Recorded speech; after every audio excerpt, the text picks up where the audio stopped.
Good evening, everybody. Welcome to Eyes Up Mother Brown, KUM TV's live commentary special. Tonight we are with you for West Ham United versus Watford, big Premier League game, and not one without a great deal of controversy. As anyone who's been on the forum or watching TV during the last 24 hours will have realised, Kurt Zouma, of course, at the centre of a big controversy. As you will have gathered by now, you will have seen it on the forum and in the national media. We are very surprised, of course, to hear that given that situation, he starts tonight. We are very close to kick-off, running extremely late. So I'll go straight into the teams and we'll come to that in just a moment. Noam, tonight's teams, please, buddy. Right, we'll start with the visitors. And somebody's actually sort of rustling something near a microphone. Is it you? It seems to have stopped now, but there's like a lot of rustling going on. Anyway, start with the visitors, Watford. Foster in goal. Then they line up Firmino, Cathcart, Samir, Kamara, Kuchka, Sissoko, Kayembe, Cleverley, Dennis and King. And West Ham United, bear with me as I scroll upwards. We start off, Fabianski returns in goal. We have back four of Soufal, Dawson, Zuma and Cresswell. Souček, Rice, Bowen, Benrahma and Fornals, and Michael Antonio returns to side up front. On the bench, we have Yarmolenko, Lanzini, Vlasic, Areola, Noble, Diop, Fredericks, Johnson and Krah. Thank you, Noam. Good evening to my fellow Eyes Up Mother Brown members tonight. We've got Nick and Gordon, of course, just been giving us the teams, and Big Palermo. Excuse me, I seem to have a frog in my throat. Not a cat, but a frog has escaped. Let's get straight onto this big controversial story of the day. Nick, I'll come to you first. Kurt Zouma. We've all seen the video. Well, most of us have. Some of us chose not to. Pretty horrendous stuff, really. You surprised to see him in the team tonight? Actually, not surprised. Disappointed, though. Okay.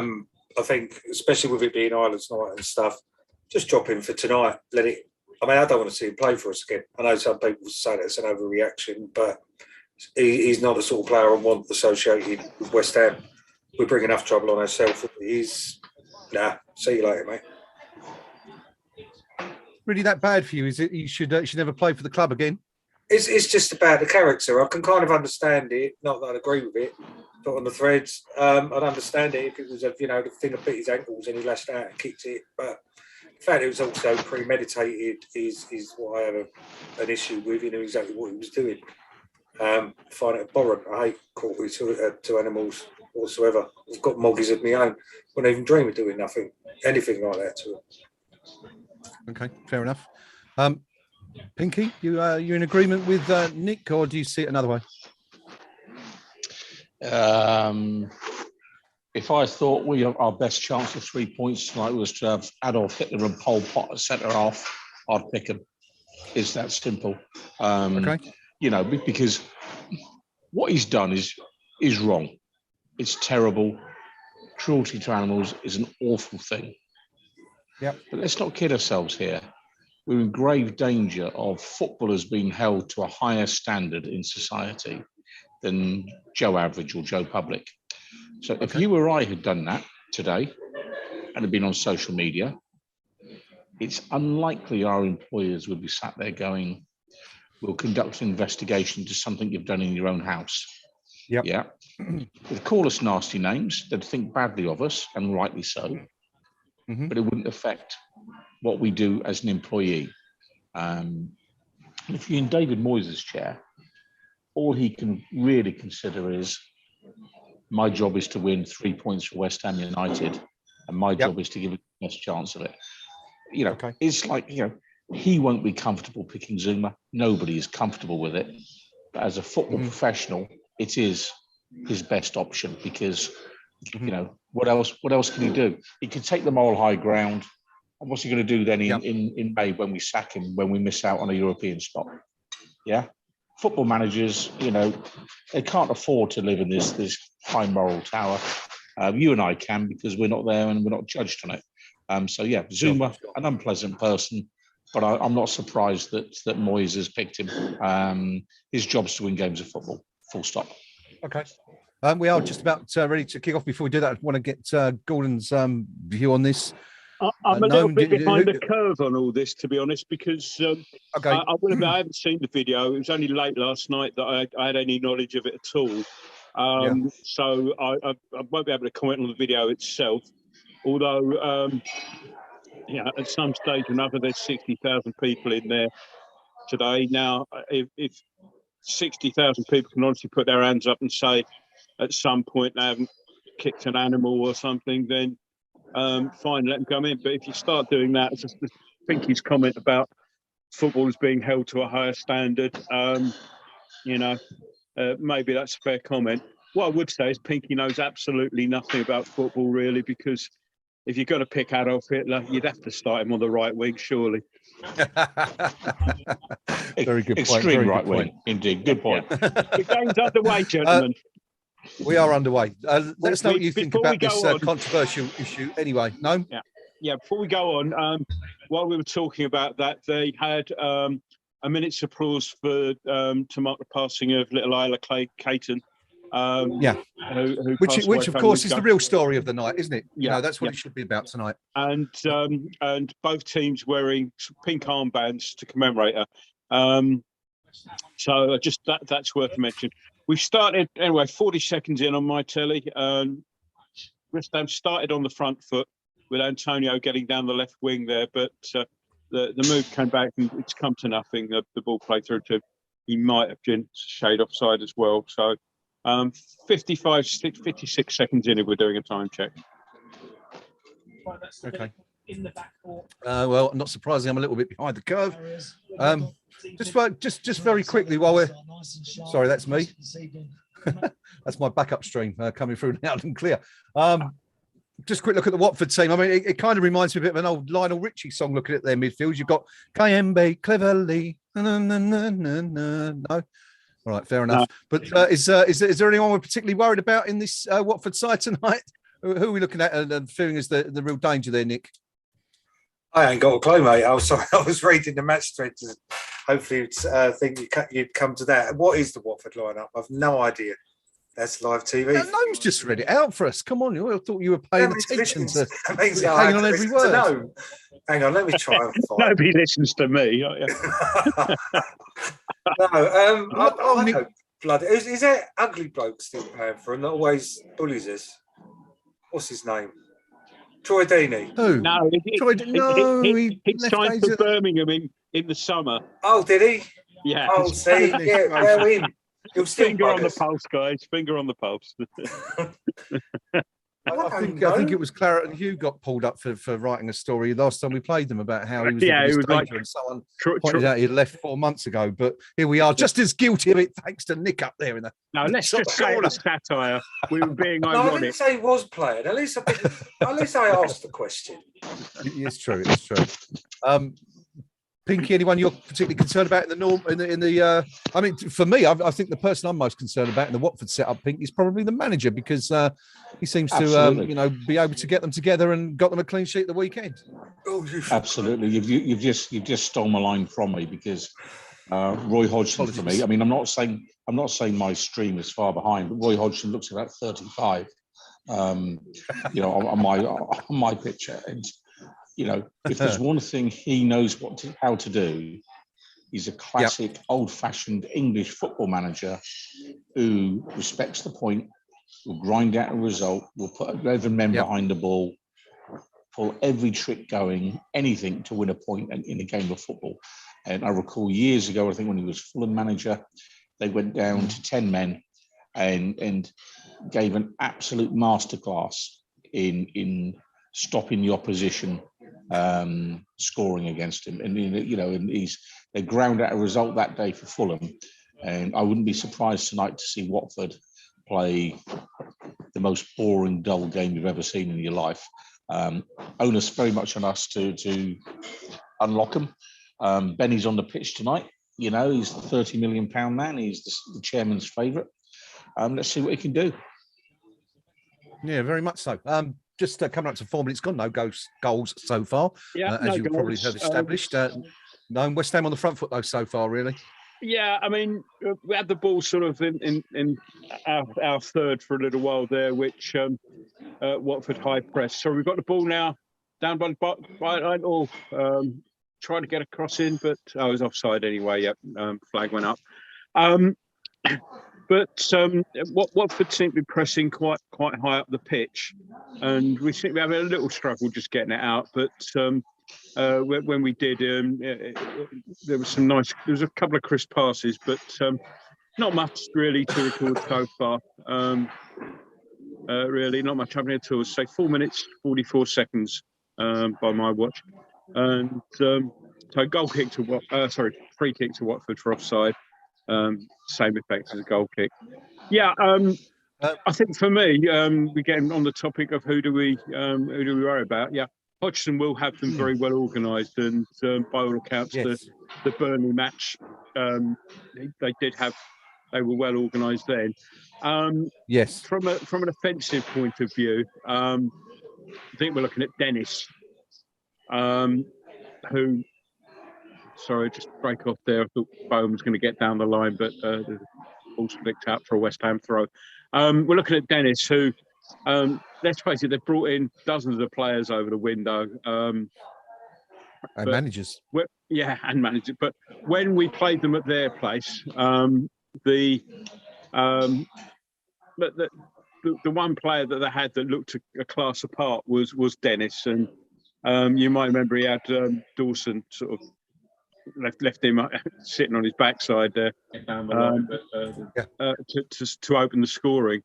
So he's the guy that I think we should keep an eye on. In fact, they were picking him out beforehand on BT.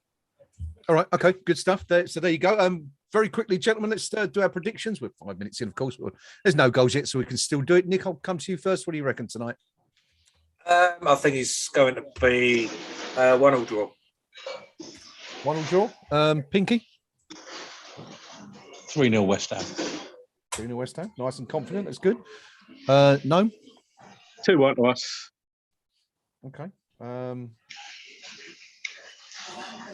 going to go for a very dodgy 1-0, I think, for us. So 3 wins and a draw, which once again probably points to the inevitable home defeat. 6.5 minutes gone. No goals here so far. Not really anything of note that happened so far. Be interesting to hear for those of you that are joining us on the stream. Good evening to AD Steve, Hobo, Dan, Polaroid, etc. All the usual guys, all the usual crew. Let us know what the reception is for Kurt Zouma, because I think we've all got our audio turned down here, so we can't really hear what's happening every time he touches the ball. But it'll be interesting to hear what the general reception is. Of course, we expect the Watford fans will be giving him plenty of stick, but it'll be interesting to see if that goes across the entire stadium and for how long. Anyway, it's a decent win, Nick, wasn't it, last time we played? Don't it? It's quite unusual to play a team twice, in such a short space of time. What was it, 4 weeks ago we played them at Vicarage Road? Yeah, we absolutely thumped them. Well, I think we're a different team from then. I think we've regressed since then. We're not playing with the same level of intensity. And Watford have got the new manager bounce. I think that's why I've gone for the draw. I know we scored them last time, but Hodgson, he is a wily old character. He's no mug. And I don't know, we just don't, to me, I just don't have that feeling about the West Ham team squad that I did back then when we were flying high and scoring more goals than we were conceding, so to speak. So I don't feel particularly confident about this tonight. Okay. I've gone for 1-1 because I didn't want to come across as a pessimist, but I really wouldn't be surprised if we lost this. Yeah, I think we're obviously all in agreement with that. There's applause going around the stadium on 8 minutes, which I'm guessing is for Isla. It's 7 minutes for Isla. She was 7 years old, wasn't she? I think. Well, free kick here to West Ham as Bowen running across the pitch just got caught by Kayembe. Let me show it again.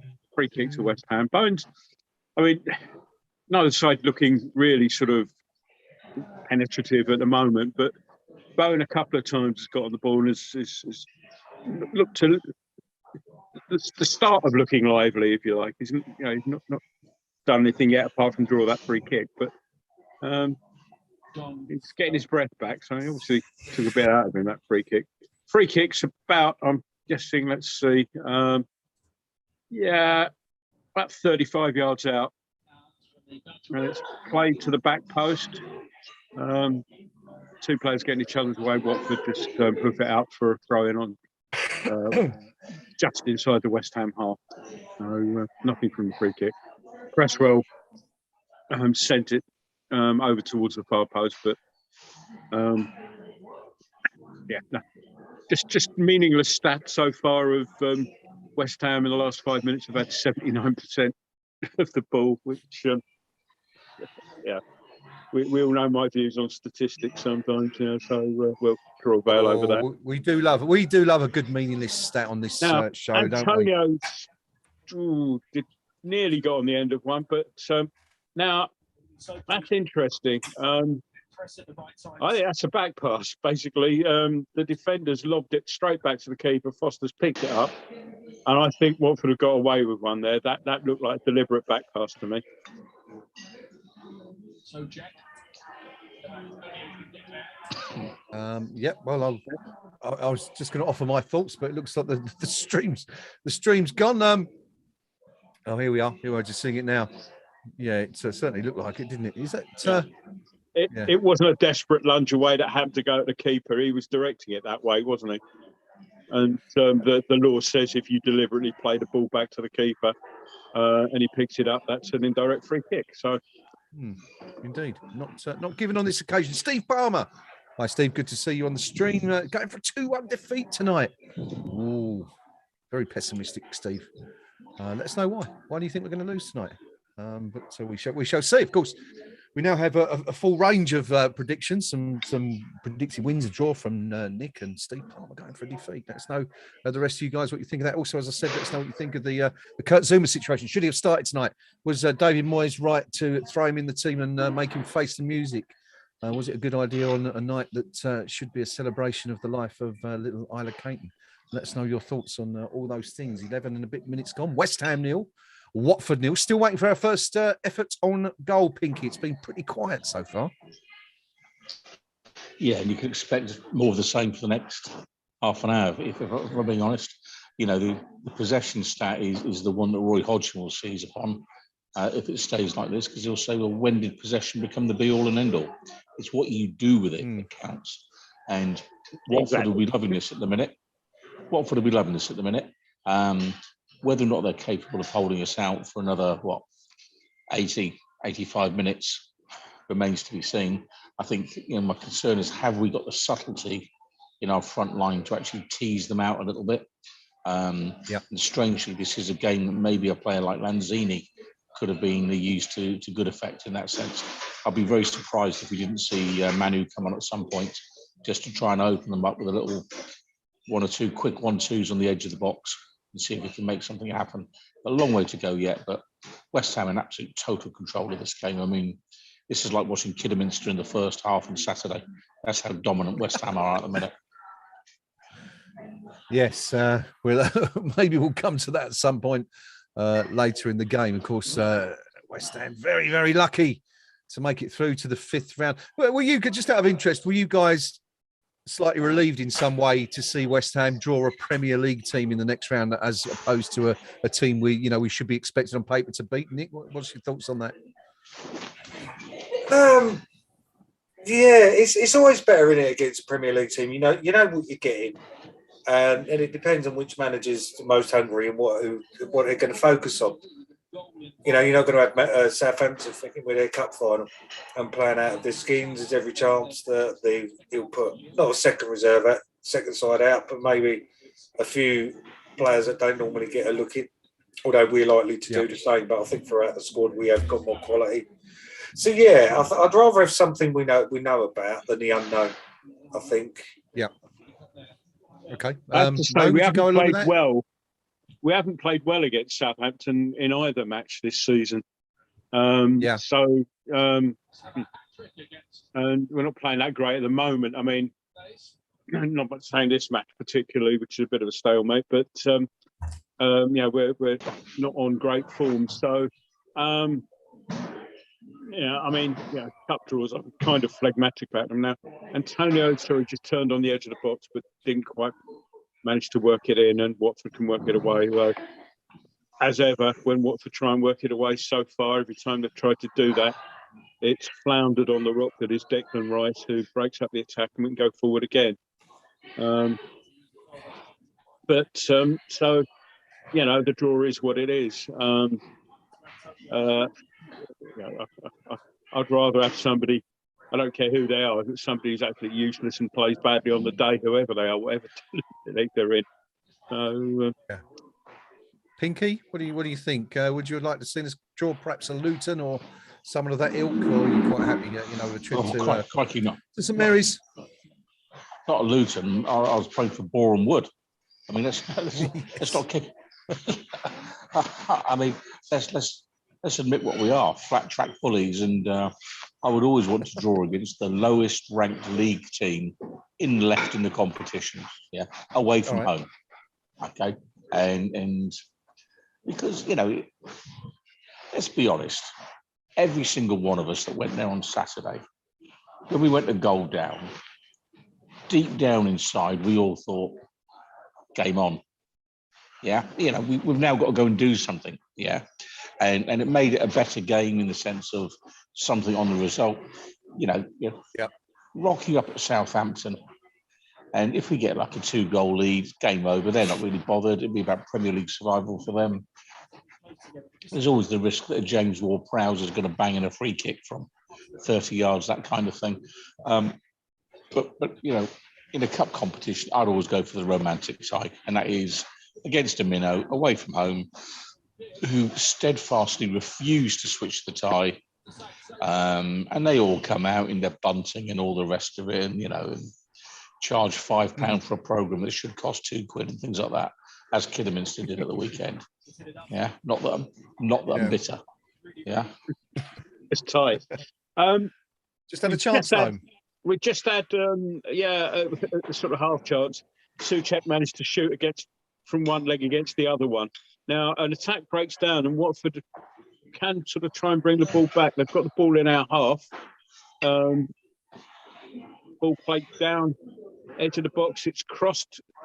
And, now that's a chance. That's probably the first proper chance of the game. Ball came across from the left-hand side. Not sure who crossed it, but it was not quite a free header, but it was a header nevertheless from there's number 30, Kuchka. That's the first proper break Watford have had. It wasn't particularly quick or anything, but Kuchka's actually it was a free header, completely unmarked at the back post. I thought Cresswell had got a bit closer to him, but he'd been drawn across a little bit. No, he should have done better there. Yeah. Should have done better. It was Rice that got mugged at the other end of the pitch. I thought. Yeah. He got robbed at the other end of the pitch, and we've now got a gaping hole in front of the defence that they're allowed to run through. Yeah. As I say, it wasn't exactly the most sort of quickest or sharpest of breaks. It all seemed to happen very slowly, and we had a lot of players back. But as I say, Cresswell got pulled across into the towards the centre of the box, and Kuchko there was left him completely unmarked at the far post. So little warning there. Yeah, big chance for Watford. They may look back at that one at the end of the game and regret that Kuchka didn't at least hit the target. I mean, it was, as Noam rightly says, it was a free header. Had the whole goal to aim at, really. No? Yeah, sorry. Cornels is a little bit annoyed because he rode 2 challenges and came away with the ball, and the referees pulled him back, failed to play advantage. And Fornals had got through with quite a lot of space in front of him to run into. So, and we ended up with a free kick, which we just about managed to get rid of the ball, lost the ball, and Watford can bring in again. But we break up that attack. But failure to Watford attacking, ball on the right hand side into the box, blocked by Zuma, and Cresswell can clear. Very scrappy, and Watford tried a very optimistic shot from Who's that got robbed? Vlasic. sorry, He's 22. Ben Rama. Ben Rama. Ben Rama. Yeah. Yeah, Ben Rama. Yeah. Yeah. So it was a very optimistic shot from just 30 odd yards out, which was going wide and just went wider from his name, Hassan. That'll be Kamara. Yeah. He's one of his players with his first name on his back of his shirt, Hassan K, which leaves you sort of scrabbling, thinking, what does the K stand for? It's Kamara. Yeah, a bit of a speculative effort, that one, from about 25, 28 yards out. Just seen a little shot of Roy Hodgson looking considerably sprightly on the sidelines there for a 74-year-old. That must be some sort of record, Pinky, mustn't it, for a Premier League manager or even a top flight manager going back, over the years? I mean, there can't be many older. You think of anyone? Yeah, there's one in relatively recent years, I'm sure. I'm sure we've had an old duffer that we couldn't quite shuffle off the stage quickly enough. It might have been Roy Hodgson, when it might have been Roy Hodgson 18 months ago, and now he's had a spell out and he's come back. Let's be honest, Sinatra got off stage quicker than Hodgson, didn't he? What possesses a man to want to do this particular line of work at the age of 74? You've got to be a little bit not all there, if you ask me, because the stress is enormous, because they do get wrapped up in it and what have you.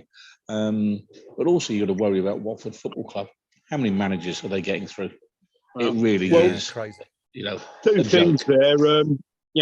Roy's only in till the end of the season. It's just to get them through. Hopefully from their point of view, they'll stay up and then they can regroup, or even if they go down, they can regroup. But it's really just to try and keep them up to the end of the season.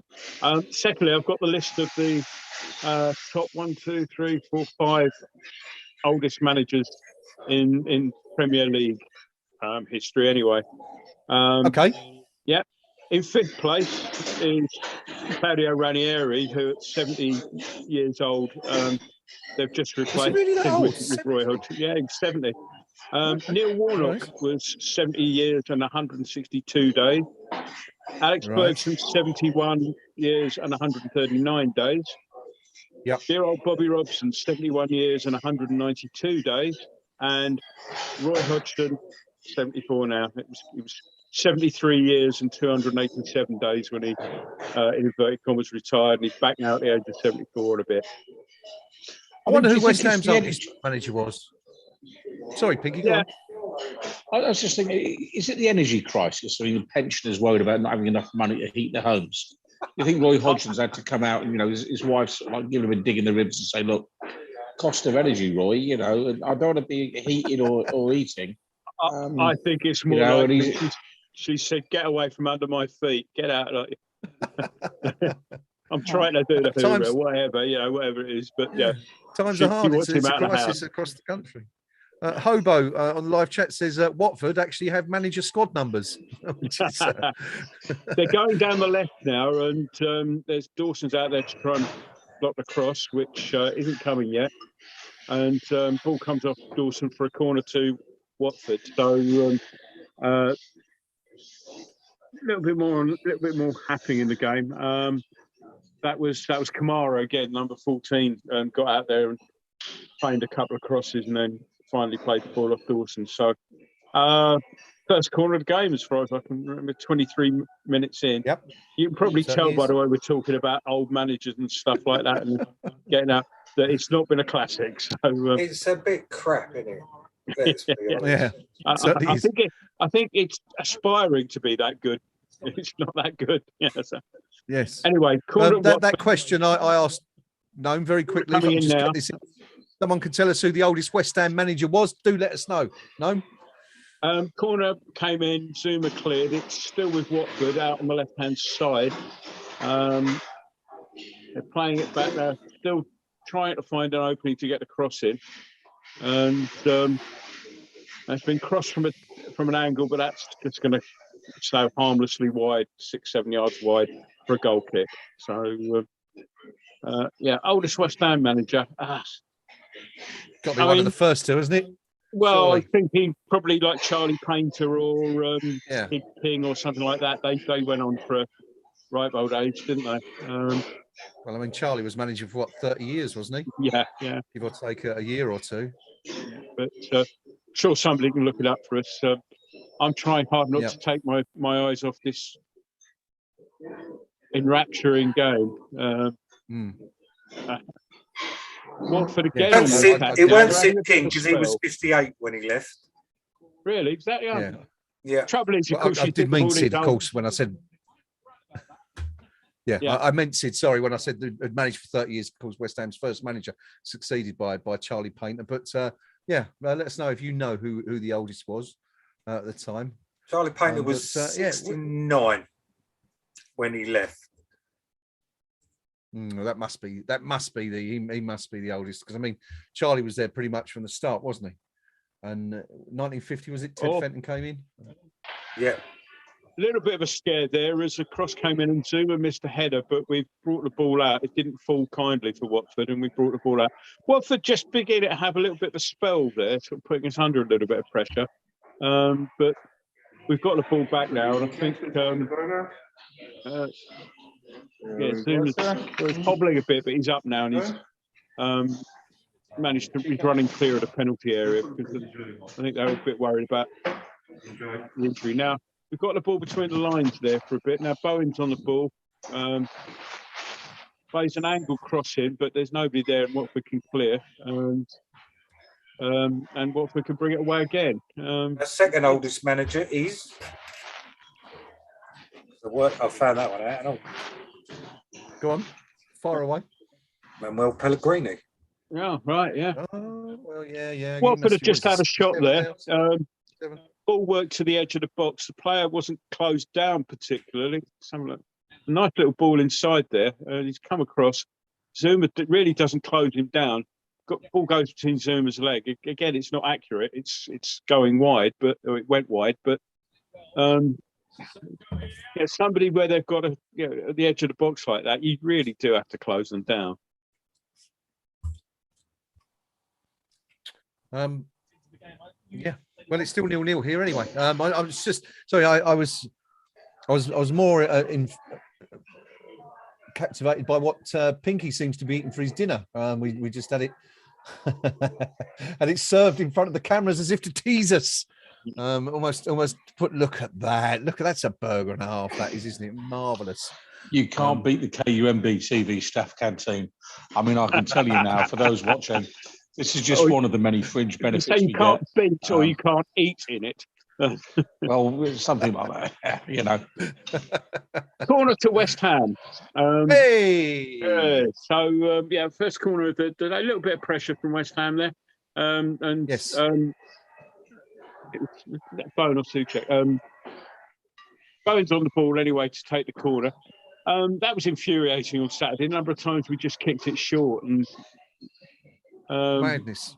Yeah, it just seemed a bit odd. But anyway, we seem to have abandoned that. In swinging corner from Bowen, and a header comes in from I think that's Souček. And is that another corner? Everyone seems to be staying put. So player down there, which is Samir, is like, let's have a look at this again. Corner comes in. Lots of shirt pulling going on, of course. And that's, Souček's got the header in, just goes over. But Samir's gone down and does appear to be in some sort of trouble. So if you were enjoying this half so far, there's going to be even more of it. This is going to take a minute. You need to be a masochist. Yeah. And there we were all laughing at Watford versus Burnley on Saturday. That game with the XG of what was it, about 0.3 to 0.8, I think it was. Certainly not one. Did anyone expect anything other than a 0-0 draw? I'd have thought that had been odds on for that game. Well, you'd think so, wouldn't you? Hello to Isabel joining us live from Ecuador, asking, what do you think about Soufal? Nick, I'll let you take that one up. What do you think about Soufal? I think he's a cracking right back for West Ham United. He's rather nice. I was actually trying to clock to see what she looked like, but I can't really tell. Something about ladies from South America that's rather pleasant. Much like Czechoslovakian or Czech Republic right backs as well. They're quite special. Well, that's a tenuous link. I was going to say, actually, we talking about South American ladies. I recall a certain West Ham defender, Mr. Javier Margus, inviting the West Ham support en masse to come and enjoy the company of some Chilean ladies not so many years ago in a business enterprise. He began upon ending his career. Do you remember that one, Noam? Yeah, wasn't it some form of and I hesitate to do that thing with my fingers to signify inverted commas, but use the word lightly. Some form of hotel. Indeed, I believe it was. Yeah, yes. Which supplied some form of entertainment. Now, talking of Soufal there, ball was played across the goal. I thought Soufal could have got that, didn't, and resulted in a cross which has been cleared. But Watford, getting it sort of, I wouldn't say turn the screw, because but they're enjoying a lot of possession in our half, although not doing an awful lot with it. Mm-hmm. Of course, obviously the test here is when we win the ball, can we sort of, like we just done, but just giving it away straight back away again? Can we sort of break with sufficient pace and speed to make it count? Good cut out there from Zuma, but Watford are on the ball again. They're sort of camped on the edge of the box, not quite being able to get cross in. Still on the right-hand side. They've lost it now. Benrahma wins it, but then gives it away. We've won it back.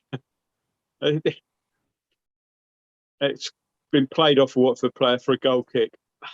Yeah, what does Pinky actually have in that monstrous burger? Yeah. The word scrappy doesn't do this game justice. It's really, really a poor game of football. The burger's more interesting. Pinky, go on over to you. Oh, you beast. Oh. Nearly lost it there. Nearly lost it. Nearly lost it. No, I mean, I actually don't share everyone's downbeat assessment of this game. I'm actually really quite enjoying it. Okay. I think what we're seeing here is two well-drilled teams, but relatively limited. But each has a plan. Watford's, they're coming out more and more. So, in the opening 10 minutes or so, they were quite happy just to sit deep, see what we could do, which wasn't very much. They're playing the ball around now with some considerable confidence. And dare I say it, West Ham United need to watch out here a little bit, because this is a classic game where, we're just going to fall asleep and we'll concede a goal. The chance they had earlier when Soufal was missing an action down the right flank, which he's often prone to do. My belief is they should have scored from that. I think Cresswell in the end did quite well, sort of keeping it out by hook or by crook. But I think they've had the better chance so far. And for all our talk about them being dull and what have you, what have we done? Where's our short, crisp passing to actually just in front of their defenders, where their defenders might be tempted to think they can make an interception? Yeah, and you just tease them out, pull the defender forward, create the hole in behind him. We've seen none of that tonight from West Ham. There's no subtlety, none at all. And we need another string to our bow quite desperately. Well, it's certainly big news now, because Chris Packham, the wildlife TV presenter and conservationist, has had his say. Oh, he's an arse anyway, though. So, West Ham, David Gold, Karen Brady at the Premier League. You have failed a nation of animal lovers and shamed a great footballing nation to boot. Betway, how do you feel about a sick animal abuser with your name on his shirt? David Moyes, you are a disgrace to sport. So there we go. He ain't minced his words, has he? Who was that? Tottenham fan. That was Chris. He's an arse. Chris Really Packer. is. Never heard of him. He's There you go. very Yeah, friendly. so I to guess other we're going to, on a serious note, we're probably going to hear a lot more of that over the coming days. But I just wondered if that's why, without wishing to dwell on the point, whether that's the reason that Moyes has put him out there tonight to try and, get it out and in the open and done as soon as possible, rather than put him on the bench and let it linger for a few days. But anyway, time will tell. Yeah. We'll see what happens. And look, we said at the top of the show, every one of us condemned him. Every one of us said what he's done is wrong. None of us, except cruelty to animals, has been acceptable. But David Moyes' job is to win games of football. He's a professional football manager. Yeah. And it's not his job to be the moral guardian of the nation and say, well, this is what I'm willing to accept. And without drifting too far into whataboutery, if we only saw footballers who were upstanding citizens, it'd be 5-a-side most weeks. Let's not kid ourselves. Okay, good stuff. 10 minutes to go. Perhaps we'll come back to this at half time anyway, but 10 minutes or so to go Played to half down the time. line to Bowen. Very, very little so far. Bowen's twisting and turning on at the edge of the box. He's managed to play a lovely ball into Ben Rama, and that's a great save from Foster. The ball's still loose though. Ben Rama looks like Ben Rama hit the post there, I think. Antonio's doing his nut because he was in the middle. That's the best chance West Ham have had. I'd just like to see it all again because it was an almighty scramble. So good work from Bowen. Ball's played down the line, and he sort of twisted and turned a bit and came across the box a little bit. Lovely ball inside of Ben Rama. Ben Rama's shot saved. Now that hits a Watford player on the hand, but he's using that hand to sort of to prop himself up with, and it's Ben Rama's shot for a tight angle. And we'll probably see a bit more from this angle. Yeah, it's hit him on the hand. It's not a penalty or anything. Ben Rama's made a little bit of room for himself, taking it around the player, and it's just hit the outside of the post with two players sort of square in the 6-yard box. That's one of those ones where you might be questioning Ben Rama's decision making, I think, because although it was clear from the start, as soon as that ball became loose, his aim was to shoot because he was making room for the shot. But with two people on in the 6-yard box waiting for it, I think that's a big let off for Watford. Bowen as well in there. No, as you rightly pointed out, Antonio absolutely furious at Ben Rama opting to shoot rather than pull the ball across from where he would have had an almost an easy tap in. Not unlike the winning goal at Kidderminster, I guess, in some ways on Saturday. But as it is, it stays 0-0. West Ham hit the post, the closest anyone's come to a goal so far. Quick stats check for you: 65% possession for West Ham, 37 minutes in, 35 to Watford. 2 shots for West Ham, 3 for Watford. 1 shot on target so far for West Ham. Pinky is furiously. Being furious below. What's got you, buddy? I mean, the Benny thing. Just square the ball, and it's 1-0 West Ham. Yep. You've got 2 players in a better position to score. Just Benny, what are you doing?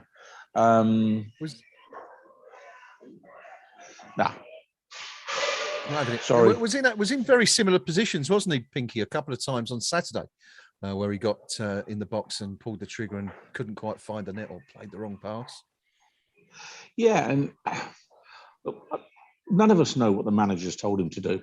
The manager might have said, look, if you think you can get a shot off, make something happen. And if that's the last instruction that the player hears before he goes on the pitch that evening, this is what you get. So I don't know. I've always had my reservations about his decision making, and that would be a classic example. But on the plus side, he's in the right position. He's worked an opportunity, but just on that occasion, I think he took the wrong option. But am I as harsh on other players when they take the wrong option? Maybe not. Maybe not. Sometimes. Free kick to West Ham, halfway inside the Watford half, as Samir's just sort of Just ball was being played to Antonio with his back to goal. Samir's just gone and flattened him, sort of bumped into him. It's been paid back for West Ham, so thought we might sort of use that to mount an attack, but we haven't. So ball back with Cresswell, plays it down the line, in the general direction of Antonio, but nowhere near him really. Now West Ham win the ball back. Fornals plays the ball across the pitch to Bowen, who's on the right-hand side. Soufal does the overlap, but Bowen ignores him, cuts in. Ball to Rice. Cresswell plays a cross in. That's not the most accurate of crosses, and I think Souček gets a slight touch on it, but Watford bring it away and bring it away quite well, going down the left wing. And cut back. Soufal and Rice hold him up. But now Watford pushing forward. Again, though, West Ham's lines are holding very firm, and it's back on the halfway line. So a mild bit of, I hesitate to use the word excitement, but Souček gets brought down, and I think Atkinson was looking at playing the advantage, but when the ball was played forward, no advantage accrued, so it'll go back for a free kick to West Ham. Fair enough with that one. I think he's waiting that split second after the mess up he did with Fornals, where Fornals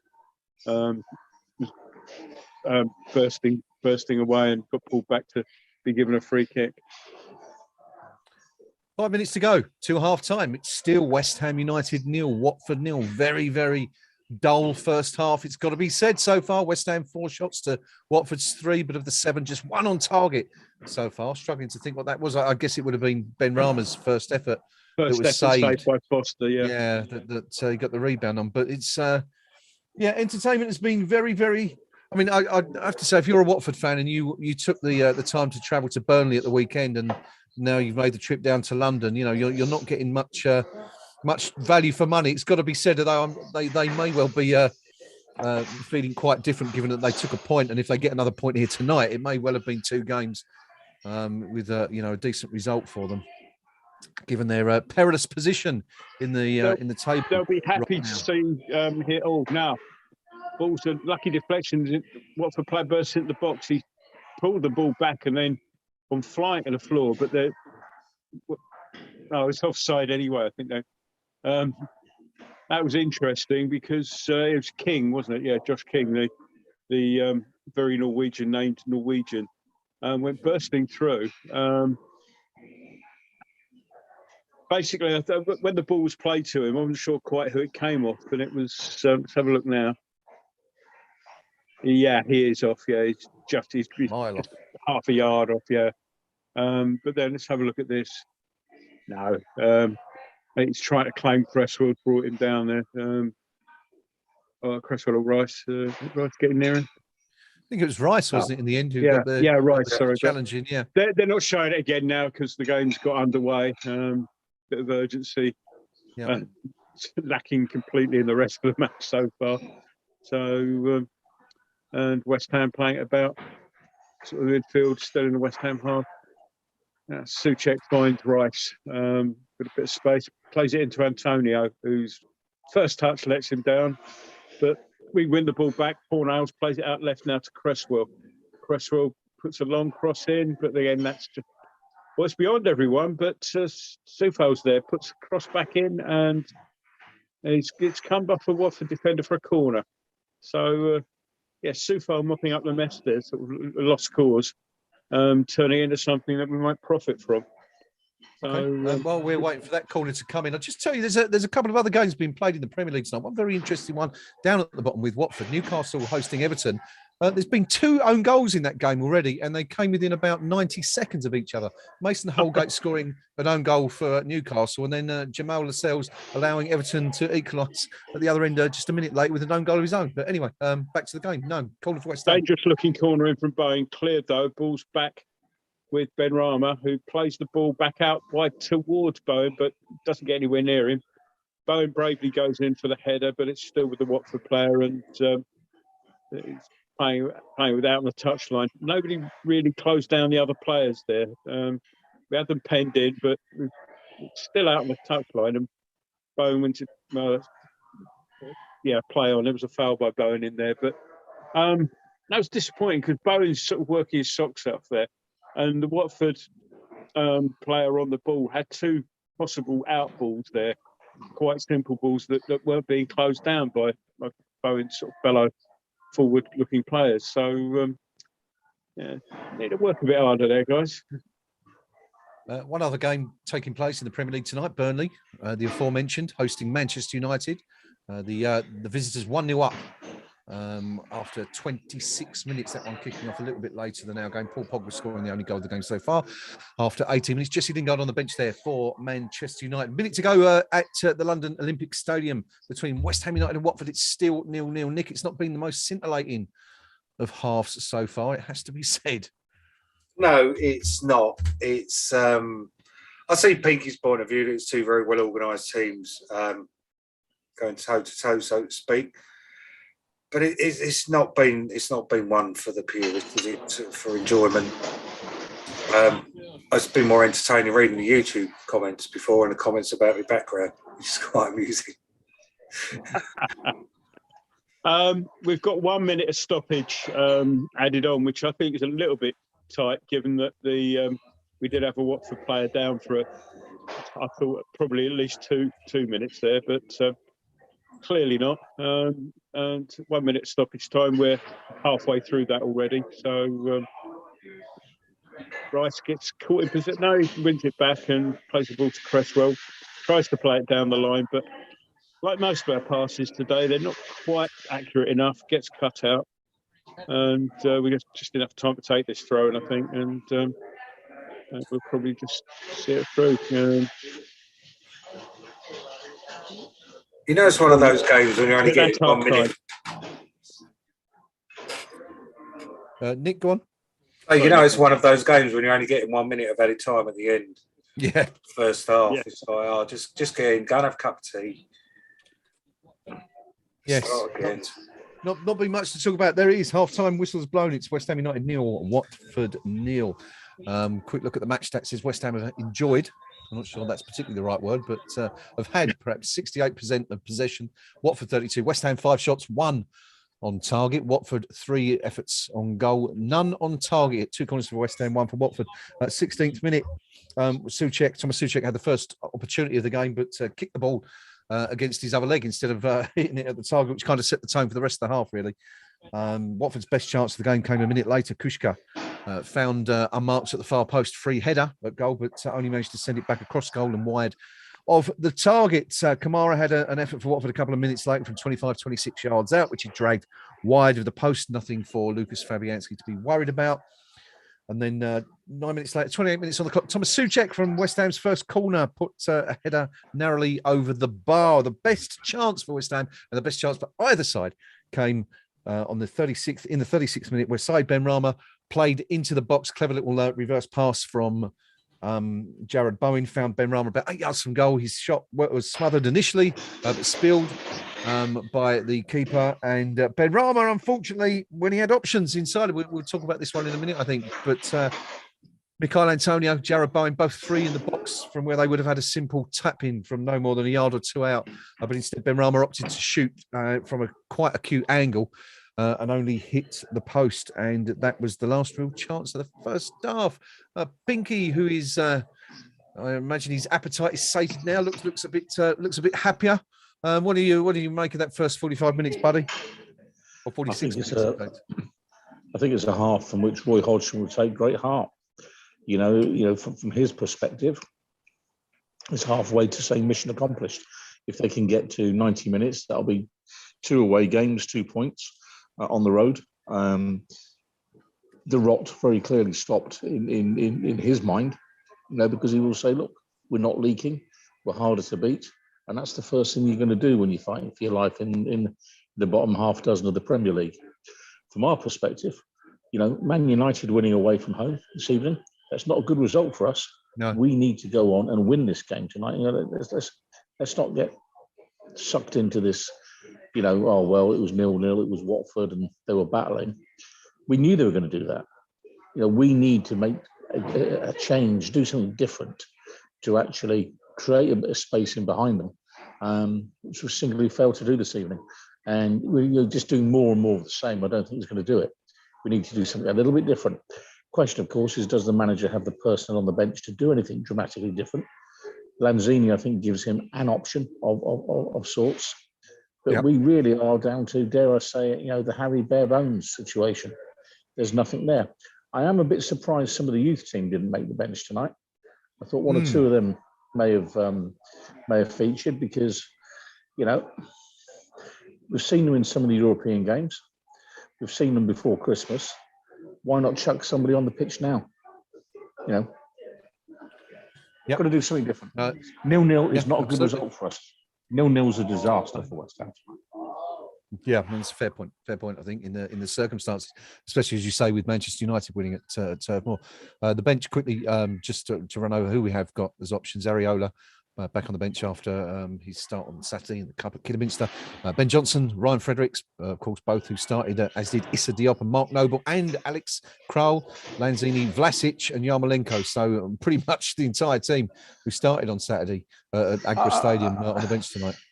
I mean, how can you possibly put Alex Kral on the bench tonight?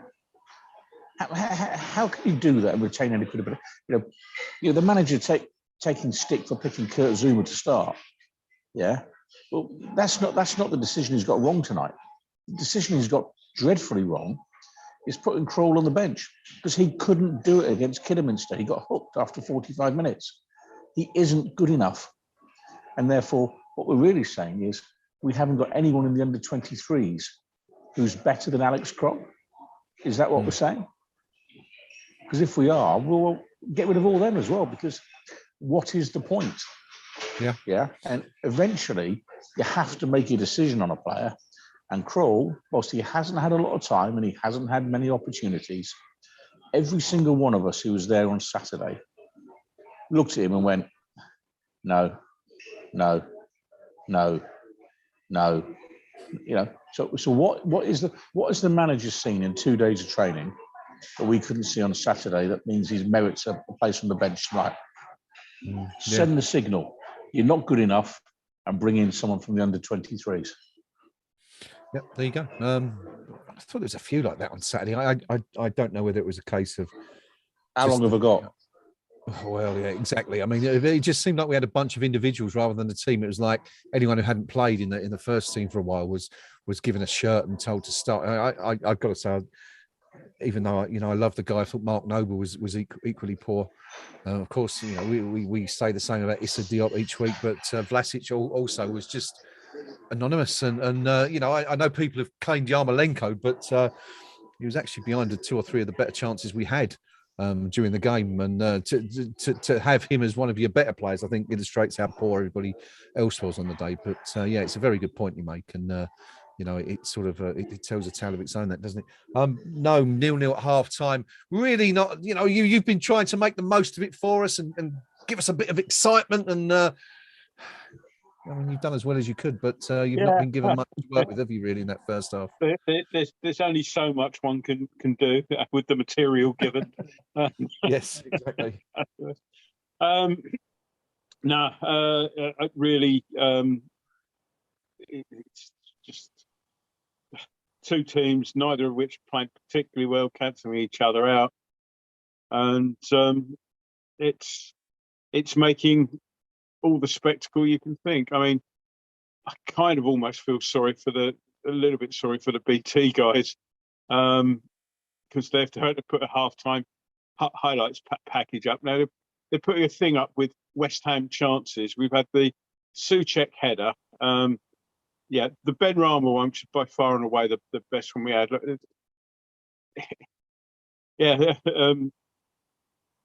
Which they're showing that one about 2 or 3 times, I think, just to pad it out, I think, to make it. They've got 15 minutes of stuff to fill here.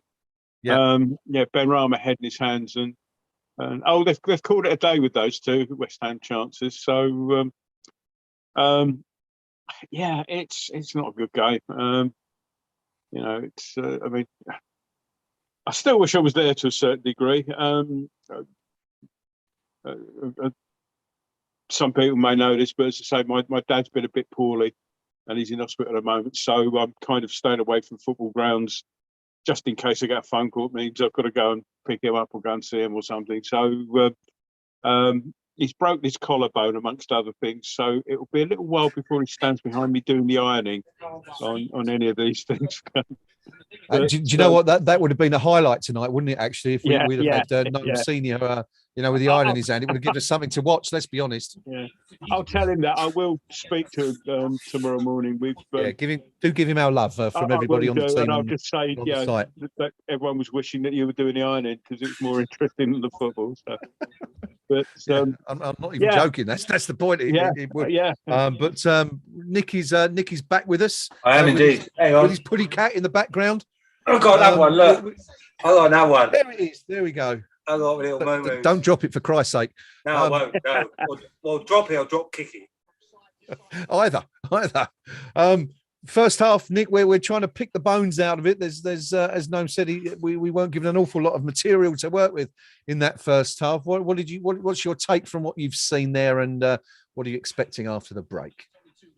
Anything's going to be better than that after the break, surely. It was tedious. It was tepid. I don't know. I don't know if we've been affected, not by the Zuma occasion, but obviously the Isla occasion. It's not. We've got 6,000 people in Morning, basically, which is understandable. The crowd seemed very flat, and I think that's reflected on the team. Maybe a pick up after half time, but I think maybe my 1-1 was a bit optimistic. I can see it being a 0-0. Yeah. It's not one you ever want to predict, but it's certainly looking like that at the moment. Mandy says the first half was so poor, I don't want to even watch the second. Mandy, just stay with us. I'm sure we can find something to entertain you with, or at least we'll try anyway. Haven't done very well so far. Pinky, Nick makes the point that it's quite possible that not just the players, but everyone in the ground has been affected by the Isla situation. And obviously since then Zuma. Do you think that's a valid point? Do you think that might have affected what how the team are playing? I'm not so sure. I mean these are professional footballers, the professional sportsmen. I'm sure that when they actually step over the line, they fully concentrate on the job in hand. But I think the whole events around the day, the fact that we're on the wrong page of the newspaper again is not ideal. I think we've probably got a bit of a hangover from Saturday, if I'm being honest. Mm-hmm. We won, but did we really? It was one of those type of victories. And I think there's a dare I say it, the transfer window, we've got 60,000 supporters in there tonight who've turned up to see our new signings. And yes, there aren't any. First game since, isn't it? Mm. Yeah. So we're actually looking at all that. We've managed from the jaws of victory snatch defeat again as a football club, because we've managed to put ourselves in a position where a highly promising season, suddenly as people got doubts saying, well, we can see we're creaking with the squad we've got.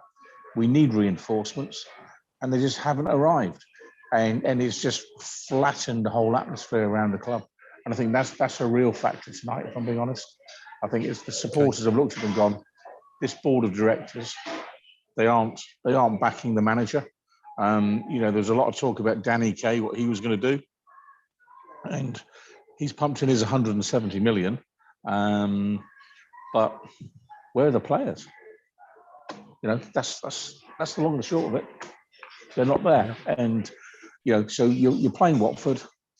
You want to spruce things up at half time, make a change, and the manager looks to his bench and he goes, nah, that's the reality. It's a very good point, actually. Talking about the lack of activity, we've not really had an opportunity as a group, have we, to sit down and chat about this? So obviously we did the live show on deadline day, but we've not really sort of had the chance to sit down and review it and look back. Basically, there's nothing to review. He said no, nothing happened. So. But no, I mean, do you agree with Pinky? Do you think that's possibly a bit of a hangover from that as well? Everyone sort of the disappointment of of what's happened today, and you know the whole sadness with the Isla situation, and then that kind of exacerbated in some way by the fact we didn't bring any players in, and yeah, again, you know, within within a week or so that it's come back to bite us on the backside, because as Pinky rightly says, David Moyes is looking through his squad now, thinking, well, if I do want to rest Zuma, who do I bring in? Issa Diop pilloried for weeks, and you know, it was dreadful. On Saturday against a sixth tier team, and then you're down to the under 23s, aren't you? After that, yeah. I mean, all these things, the Isla situation, and yeah, being a bit flat because of that, and the Zuma situation. None of those things would have helped, but I don't think it addresses the underlying problem. Is that we haven't actually been playing well for about 5 or 6 weeks, maybe even longer. You know, I mean, we played well in the return fixture here, but I mean, either side of that, we've been sort of plundering through games, really, sort of one way or another. And you know, this is the sort of this time last year, things got freshened up no end when we brought in Lingard, and that gave us a player who was actually, you know, had a point to prove and was on good form right from the start. And B, then that gives the rest of the players a bit of a boost, and that feeds through to the crowd. Yeah. And so, you know, it's sorry, they're just showing the own goals from the Everton game. But we haven't been playing well for a few weeks, and this is all going to. But yeah, what we needed was new players to freshen up the squad.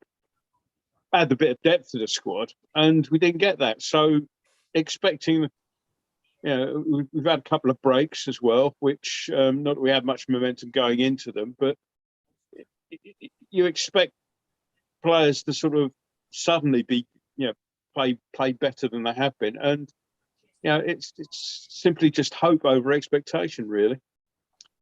Teams are coming out, or at least West Ham are coming out onto the pitch now. Don't think there are any changes at half time. There's nobody stood on the touchline, so it's as you were for the second half by the looks of things. Just picking up on you saying we had a break. The problem being is that our only striker in that break played another 3 games. You know what I mean? And that again just makes a mockery of the fact that we didn't bring anyone in. And I do get the fact of what Moyes is saying. I do understand what he's trying to say when he says, "Oh, I only want to bring in players that are better than what we've got." But then, by the same token, you've, as I said on transfer window night, really, what the benchmark we should have been looking at was someone that was better than Yarmolenko and Diop. And I don't think that bar was set pretty high, because we can't rely on Antonio. He's having another game where he's largely anonymous. He's airing up the pitch, and you can blame that he's got a lack of support, but he seems to have lost a yard of pace as well. He's usually first in the box, whereas he's still coming up the rear, which seems to be what he's been doing since we've lost form, really. Whether he is tired, whether he's been told so that his hamstrings don't go pop to not put in the full speed bursts. But he's not the player he was, certainly, at the start of the season, for whatever reason. And I don't think him flying halfway across the world is a particularly good idea. I get that he wants international football at his age and he's late coming into it. But, you know, ain't Jamaica paying his wages, is it? It's, you know, it is us. There is the club v country debate. And whilst I don't really want to begrudge him of international football, he needs to kind of remember that, you know, what side his bread's buttered on as well. He's got an contract extension as well, didn't he? Yep. You know, you need to get your priorities right. And I don't think he's got his priorities right. But then it's not his fault that David Moyes hasn't signed another striker. So it's a catch-22, isn't it? 11,000 miles in all. Michail Antonio did, give or take 100 miles here or there, from London to Jamaica to Panama and back to Jamaica and then back to London in the space of just a week, while everyone else was enjoying a nice break. So I guess it would be understandable if he's looking a little bit lethargic in the circumstances. We are underway anyway. The second half has kicked off of this enthralling affair between West Ham United and Watford. Not particularly, to be fair, but we've just got Pinky back with us in time for the start of the second half. No changes, as Noam said, for either side, as we look at a rather nice panoramic view of the stadium from outside, from the drone or whatever it is flying over the top. But West Ham kicking from left to right on our TV screens now. Just want to ask you quickly, actually, before we just come back to the game.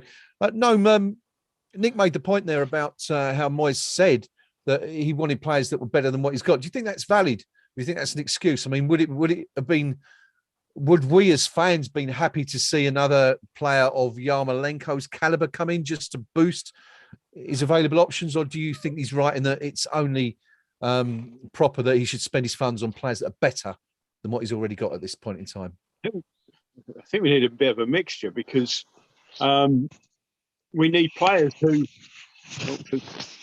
Fabianski, sorry, has to be alert there as the ball comes back to him with a forward bearing down on him, Dennis. Watford throw on the right hand side. We need a mixture of both because, if we've got better than out there than Antonio, say, then Antonio's going to be spending time on the bench. But if you can't get better than Antonio, you need somebody that, if they're going to be on the bench, at least can come on and is likely to make a difference. Now, the players we got on the bench, as Pinky mentioned earlier on, I mean, maybe Lanzini might be able to unlock this, but it's signing no one is the worst of all worlds. Watford on the attack, right hand side, they try to get across him. That's blocked by Cresswell. Corner to Watford. On the West Ham left, the Watford right, just to come. So, I think it's too simplistic to say we need players who are better than the ones we got, because that means that you're going to end up with players who want to leave because they think they're as good as the ones that are in the first team. Stick with me for the corner, which is about to be taken. Right-footed, out swinger, out towards the... eludes everybody. Players come in and it's just safe from going in for a throw-in. And another cross comes in. Fabianski will have that very easily. In fact, no challenge from anybody near him. So Fabianski plays it long out towards Bowen, who gamely jumps but doesn't win. But it goes out for a West Ham throw. So bit of urgency there from Fabianski, but the throw's not a great one. Plays to Rice under pressure, and so the ball's back. And again, it's played long. Antonio's battling for it, but it's still going to go out for a goal kick. Too much of that. Hit it long and hope Antonio can sort of rescue the lost cause. Too much of that. It's early for that, yeah. You'd think. Pinky, good to have you back with us. Just coming back briefly to Zuma, what do you make of his performance so far tonight? Has he looked like a player who's under particular pressure in your eyes? No. I mean, he's going to take some flack. He's going to take it for a few days from the usual outlets, and in due course, I've no doubt the club will stick some kind of a fine on him, and he's got to go and do this, that, or the other. Yeah. But none of that's going to change who he is and how he is. Yeah. What he's done is a despicable act. But do we really think that's the first time he's done it? And there'll be an element of water off a duck's back, and it's sad to say, but if you're that kind of person, you're not really bothered about what the Daily Self-Righteous are going to put on their front page tomorrow, are you? Yeah. You just say, well, pint of bothered and I'll bank my 100 grand. I'm not saying it's right. I'm just saying it's how it is. So tonight, I think he'd have turned up, got his kit on and said, right, let's go. Yeah. Simple as. We've just seen, I'm not quite sure, it was a shot across from Michail Antonio coming in for the right-hand side. You may have seen me have my head in my hands at that point because out towards the touchline and Antonio's just swung a leg at it. It's sailed vaguely near the goal, but it was that's a good tackle from Bowen, sort of coming back to win the ball back there, by the way. But it's just, it was just awful. If it was a shot, it was a bloody awful one. If it was a cross, it was an even worse one. Yeah. And it wouldn't have been any good had there been anyone in the box to cross it to at that point. Just unless they were 12 feet tall. Yeah. Yeah, just summed up the game so far in one. It's that bad. Throw it to West Ham. It's managed to stay in somehow, and so throwing to West Ham. Antonio was caught in the follow through, not a foul, and none expected. So we've gained a few yards there, like American football, 1st and 10. But Soufal goes to throw the ball, stops himself, and nearly falls over doing so. Finally throws That's it. the highlight of the night, isn't it? So far tonight, I think that one. Yeah. About the most interesting thing that's happened. I'll rewind that and watch that. That'll go on the end of season DVD. Ball's played back out for another throw in, and I've said it before, and I'll say it again. We seem to lack any sort of urgency at throw-ins. Players are sort of standing roughly in the same general sort of area. Somebody else's problem. Soufal throws it long again into the box. It's allowed to bounce across the box a bit. And, Bowen wins a header. Ball falls to Benrahma, who chests it down, volleys it about 5 yards over. So, again, hesitate to use the word excitement. So, a mild bit of nothing. An odd thing, because the ball was strangely let out to bounce across. Soufal headed it across to Benrahma, chested it well, but got underneath the volley. I mean, it would have been a hell of a goal, but he was never going to keep that down. So, a chance, I suppose. Yeah. Well, it's something anyway. It's the first piece of play of note. In fact, in the second half, I'm just actually watching it come through now, and the ball sort of half cleared. Bowen doing well to get it up. Souček's very clever little ball back. To be fair, Benrahma took it down quite well on his chest, but yeah. Once again, we're back, Pinky, to that Benrahma who's perhaps making the wrong choice. I don't know if that's a bit harsh in those circumstances. Couldn't blame him for that one. That was the thing yeah. to do there, but it just, the execution wasn't up to it. Yeah, and for me, this is now about, we're into the battle now where, when will David Moyes make a change? When is he gonna recognise 0-0 is a season-ending result? Because it is. If Manchester United win away tonight and we finish all square here, it's a season-ending result in terms of what we're going to do in the league. And at what point is he going to be brave enough to say, I haven't got many options, but I've got to do something to try and force a change here? And I've just got a grave fear he'll leave it till it's too late. Dare I say it, soon we'll be into the territory of stick Zuma up top. I can't overemphasize how much we need 3 points here tonight. 1 point is a waste of time. Absolute Someone waste on of the time. match thread said bring Diop on and stick him up front. Can't be any worse, can it? It probably wouldn't be any less effective than he has been at the back in recent weeks. That's for sure. But anyway, 55 gone. West Ham United 0, Watford 0. It was about this time on the 28th of December. What was that? 5-6 weeks ago that Mark Noble was just about to put West Ham 3-0 up at Vicarage Road. Thomas Souček, Said Benrahma scored in the first half, of course. And but Noble added a third and 58 minutes on that particular afternoon. Well, it would have been 3-1, wouldn't it? Because obviously Dennis scored the opening goal after 5 minutes. But no sign of a goal yet this evening. No one's even really come close. Neither keeper the save to make, but there could be one now, no. Well, Dennis, a clever ball found Dennis in the King rather in the box, and it took a little, perhaps a touch too long. Thankfully, from our point of view. It's just watching it now. So, yeah, he's onside. It's a good ball played inside Rice.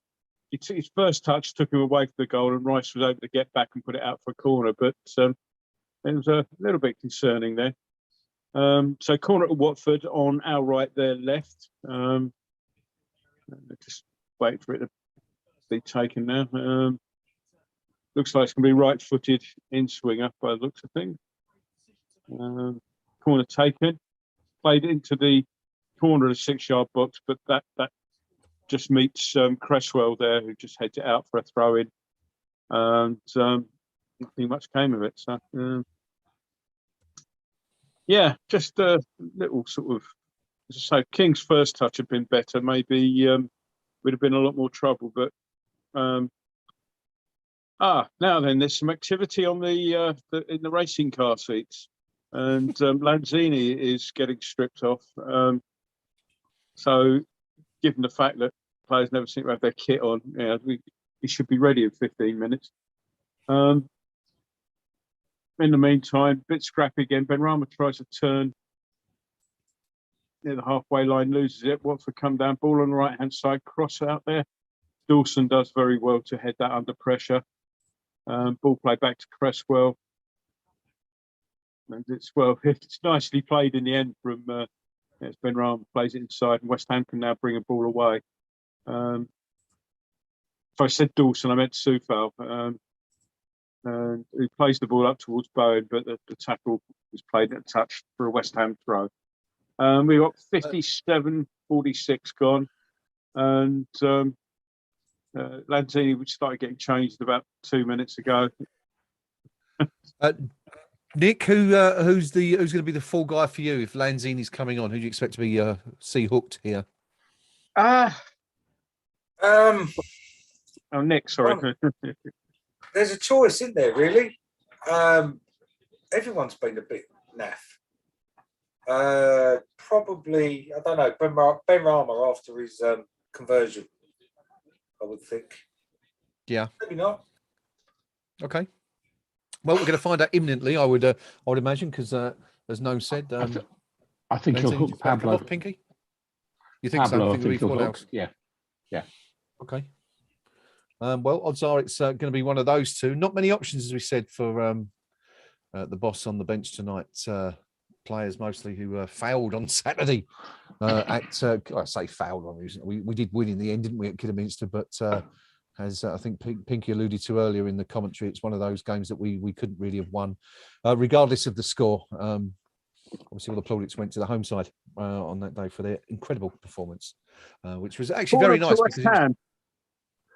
Soufal went running down the right-hand side, pushed the ball possibly a little bit too far. Watford player came and slid in and put the ball out for the corner.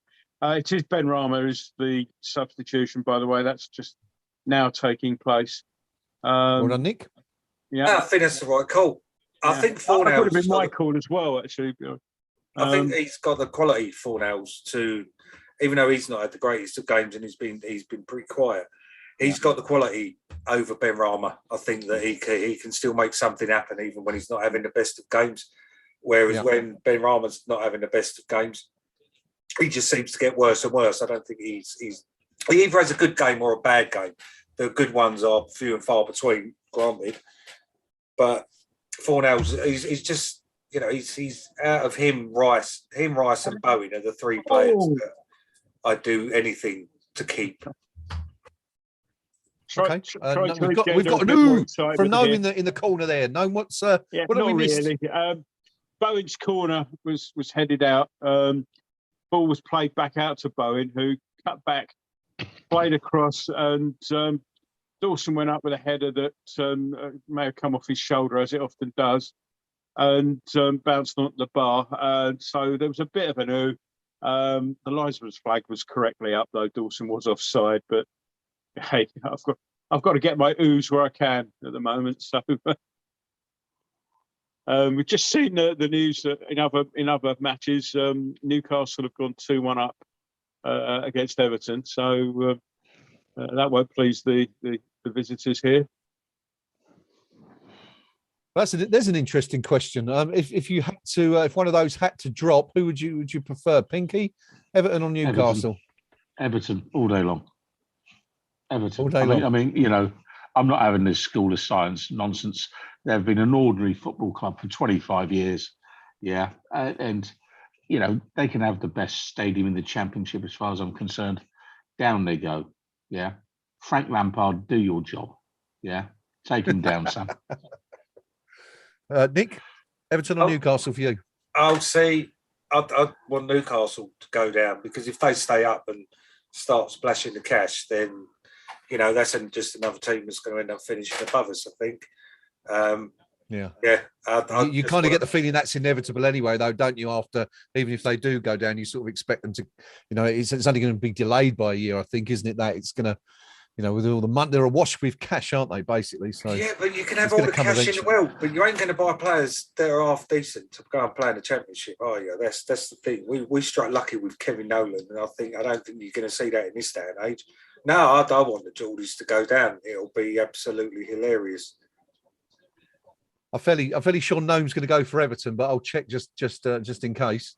Yeah, as you know, I've got good connections with people from that part of the world, Newcastle. So it's. I mean, I'm not too fussed about Everton one way or another. Just another club. Whereas Newcastle, I've got some good friends support them, and I enjoy my weekends up there when we play them. So I could quite happily live without a trip to Liverpool. So got one of them already. So yeah, so definitely that. West Ham on the attack now. Bowen's played the ball out to Fornals, who's got Cresswell outside him on the left-hand side. Cresswell's cross in is low. Bowen wins it. Just a bit of a tangle, but Bowen retains possession. Ball with Rice outside the box now. And Lanzini there. Rice looking to play it across now to the right-hand side, where Soufal's got a lot of room. Can't get the cross in, though. Can't get the angle for the cross, and it goes out for a throw-in. Little bit of urgency there. I mean, it was not as ponderous. People were moving the ball about quickly there for once. Soufal with the throw-in, long into the box. Again, it's bouncing around in there, and Watford are not doing a good job of clearing it. In fact, it's headed behind for a corner. They do, long throws. One thing's that, I mean, Graham used to play in central defence. You're always told don't let it bounce, and that's twice now that the ball's gone across and it's been able to bounce. Bowen on the corner, West Ham right-hand side, plays it to the edge of the 6-yard box. Again, it's headed clear though.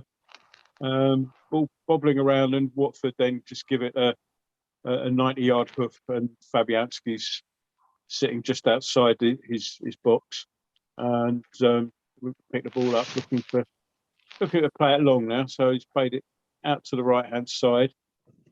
Souček nods it on to Soufal, to Bowen, who wins the ball, but can't keep hold of it. West Ham lose the ball in the halfway line, and Watford bring it away. Well, there's one for you. They've just shown a league table, and they're showing, Roy Hodgson, Watford, 3rd from bottom. Frank Lampard, Everton, 5th from bottom. Yeah, if it stays as things are right now. So Roy Hodgson worked in the game his whole life, 74 years old. Yeah, and he's managing Watford as a kind of a, gun for hire. Frank Lampard, 2 managerial jobs, really, or 3. Derby County as the novice, then Chelsea, then Everton. Did Roy Hodgson ever get a shot at those games, at those jobs? We had Liverpool, didn't he? Yeah, but a relatively short spell, wasn't it? That was it. Some people, I guess, are just lucky. National team. Yeah. Oh, yeah. There's no doubt it's about that. It's a corner to Watford, by the way, on the Watford left. Ball's played in swinger, looking dangerous into the 6-yard box, but it's headed out by Souček. I think that's the angle of corner and throw, and I think it's another corner. It's close either way, but so same again. That looked quite a dangerous corner, swing it into the 6-yard box, which is something Watford haven't done to date. Same corner, same again. Fabianski under pressure, punches out. Ball's out on the right-hand touchline now. Zuma stops the cross, but another cross comes in. The Watford player gets on the end of it, but it's just headed back along the ground to Fabianski, who rolls the ball out quickly now to Soufal on the right-hand side. Bombing down the right-hand side, cuts back. He's fouled there. Well, he's his legs taken out there, and referee just waved play on. Welcome to the world of nothing makes sense. West Ham got possession back anyway. Lovely ball down the line from Cresswell that nearly plays Antonio in. The defender does well to just get goal side and put it out for a throw in. But that was nearly a very good ball. Antonio just running between the two defenders there. Where are we? 67 minutes gone. We're into the final quarter of the game now. Still waiting for our first goal. West Ham United nil, Watford nil. Let's be honest, been a dreadful game so far. Still waiting for something to lift it out of the realms of, well, I don't know what. It's been absolutely appalling. But still hoping for. I want to come back. Actually, sorry, I'm thinking about something I wanted to bring up a few moments ago. I never got the chance. So I'm going to come back to it now. Just saw a few minutes ago Cresswell take a bit of a dive to win a free kick by our own goal line. Not the first time we've seen this from West Ham players in recent weeks. Vlasic was accused of diving in the box a few weeks ago. Thomas Souček. Of course, anyone who watched Saturday's game would have seen Yarmolenko take a pretty desperate dive towards the end of that game at Kidderminster. Pinky, is this a problem at West Ham now? Is this something, we've always as supporters rallied against it, haven't we? Cheating or diving. Is this a real issue? Yes. Well, we'll come back to it because it looks like we've got something to cheer at last. No. Yeah. Ball went down the middle, played down the middle. Bowen ran onto it, was running towards the box, got a shot in. It took a deflection, which basically sold Foster down the river. And, It's a goal entirely in keeping with how the game has been. It was well played for Boehner having the shot, and obviously the goal will be his. I mean, it was on target, shall we say? But let's having a look at it from behind Foster now. Yeah, Rice plays Bowen. Bowen runs at the people, and yeah, it's gone between the defender's legs really, but it's hit the inside of one, and taken a wicked deflection in. I mean, Foster looking gutted at that. Yeah, well, that's what happens if you don't. I mean, I said earlier on, if you're a defender, you're under instruction to close down to prevent the shot. If you leave a couple of yards between you and the forward, then that sort of deflection is always like to happen. West Ham 1, Watford 0.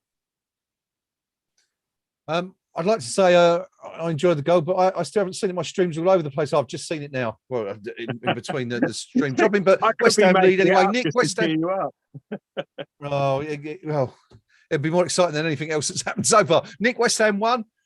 Bit of slightly fortuitous for Jarrod Bowen, but it's in the back of the net, and we're ahead. 22 minutes to go. Yeah, and I don't know if you noticed on the screen, it came up as well, just as Bowen was about to hit his shot, just before it went in, is that Burnley have equalised against Man United. So in that short 20 seconds, everything's just turned on its head, and we could be fourth at the end of the night if things stay how they are. So that's just football, and yeah, what do I know? It's in the words of the late Greavesy, it's a funny old game. Well, it seems to have. Dangerous looking cross. Antonio nearly got on the end of it. Seems to have put a bit of a spark into West Ham, although now Watford are trying to sort of come on the attack, but that's just well watched by Rice, who seems to know what the opposition are going to do 5 minutes before they actually do it, and reads the game so well. And sounds a bit like watching my stream, Gnome, that I know what's coming about 5 minutes before I see it as well. It's been one of those nights. Pinky, West Ham 1, Watford 0. Good goal for you. Much needed. Much needed. I mean, he's pulled the trigger, gets the deflection, wrong foots the keeper. We'll have that all day long. But, smart play, straight up the middle of the park. No mucking around. And, Benny hits that. Again. He gets Benny hits it. Oh, Bowen plays a lovely ball in. Oh, the cross is behind Antonio. Souček can try and pick something up and gets the shot in, but it's blocked away for a corner. Lovely play from Bowen. Again, he was bearing down in that sort of central position, looking like he might. just looking at it again now. This time, though, he played a lovely ball inside the fullback. Cresswell sort of managed to pull the ball back, but it went behind Antonio. Souček kept it alive and got a shot in, but as I say, blocked away for a corner. Bowen comes over to take the corner anyway, on the West Ham right. And Zuma's in there now. If he scored today, well, he gets on the header, but it's gone away. But ball's played back in again. Poor cross, though, nowhere near a West Ham player, and tackles missed on the edge of the box, and Watford are bringing it away. King is trying to. He's gone past Soufal, in the box. King pulls the ball back, and it's kind of slightly behind the Watford player coming in. That's I'm not sure who their number 8 is, but it was very difficult for him to get hold of that, and the ball's gone over for a goal kick. But you've got to make those tackles on the edge of the box. Just try to see who had the shot there. Cleverly, wasn't the greatest of balls to him, and did well to get a shot in at all there, really. So I like the as it stands table they're just putting up, which puts us back into 4th. A place above Manchester United, although they do, of course, have a game in hand. So, so 72 minutes played, or just come up to 73 minutes played. 1-0, goal kick to West Ham, taken by Fabianski, played out to the right. Souček wins, nods on. Antonio nods it on to Bowen, who's now got the chance to run at the fullback. Plays it nicely inside, back to Bowen, who plays a lovely ball down to Lanzini. He's still got the ball in the box. He's clever feet, tries to pull the ball back, though, and it just pulls it back to a Watford player. Watford clear it long into the West Ham half, but Zuma's there to mop it up. There you go. We are, I have no idea where we are. What are we, 73 minutes, 74 minutes, 73 in the 74th minute. West Ham 1, Watford 0. The goal coming in the 71st minute. In the 68th minute, Jarrod Bowen being put through by Lanzini, substitute. And that deflection coming off Samir was the unfortunate defender, the Watford player who sent it the opposite side of the goal, to which Bowen was aiming his shot. Slightly fortuitous, as we said, but West Ham in front. Nick, can we hang on to this now?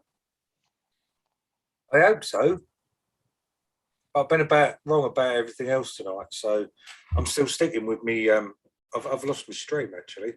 I'm still sticking with my 1-1, sadly, just because I'm stubborn. But well, Watford have the ball the edge of the box. Decent shot and a decent save from Fabianski. Cleverly tried to curl one in from the edge of the box, but Fabianski was aware. It's a sort of shot you'd expect him to save at that height and distance from him, but still needed to be done. And West Ham sort of a little bit penned in, but ball now played long. And Bowen collects it nicely, lays it off to Lanzini, inside to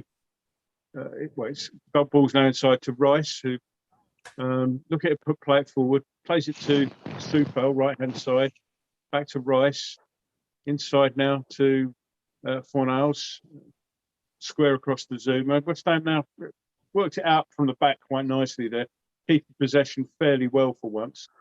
I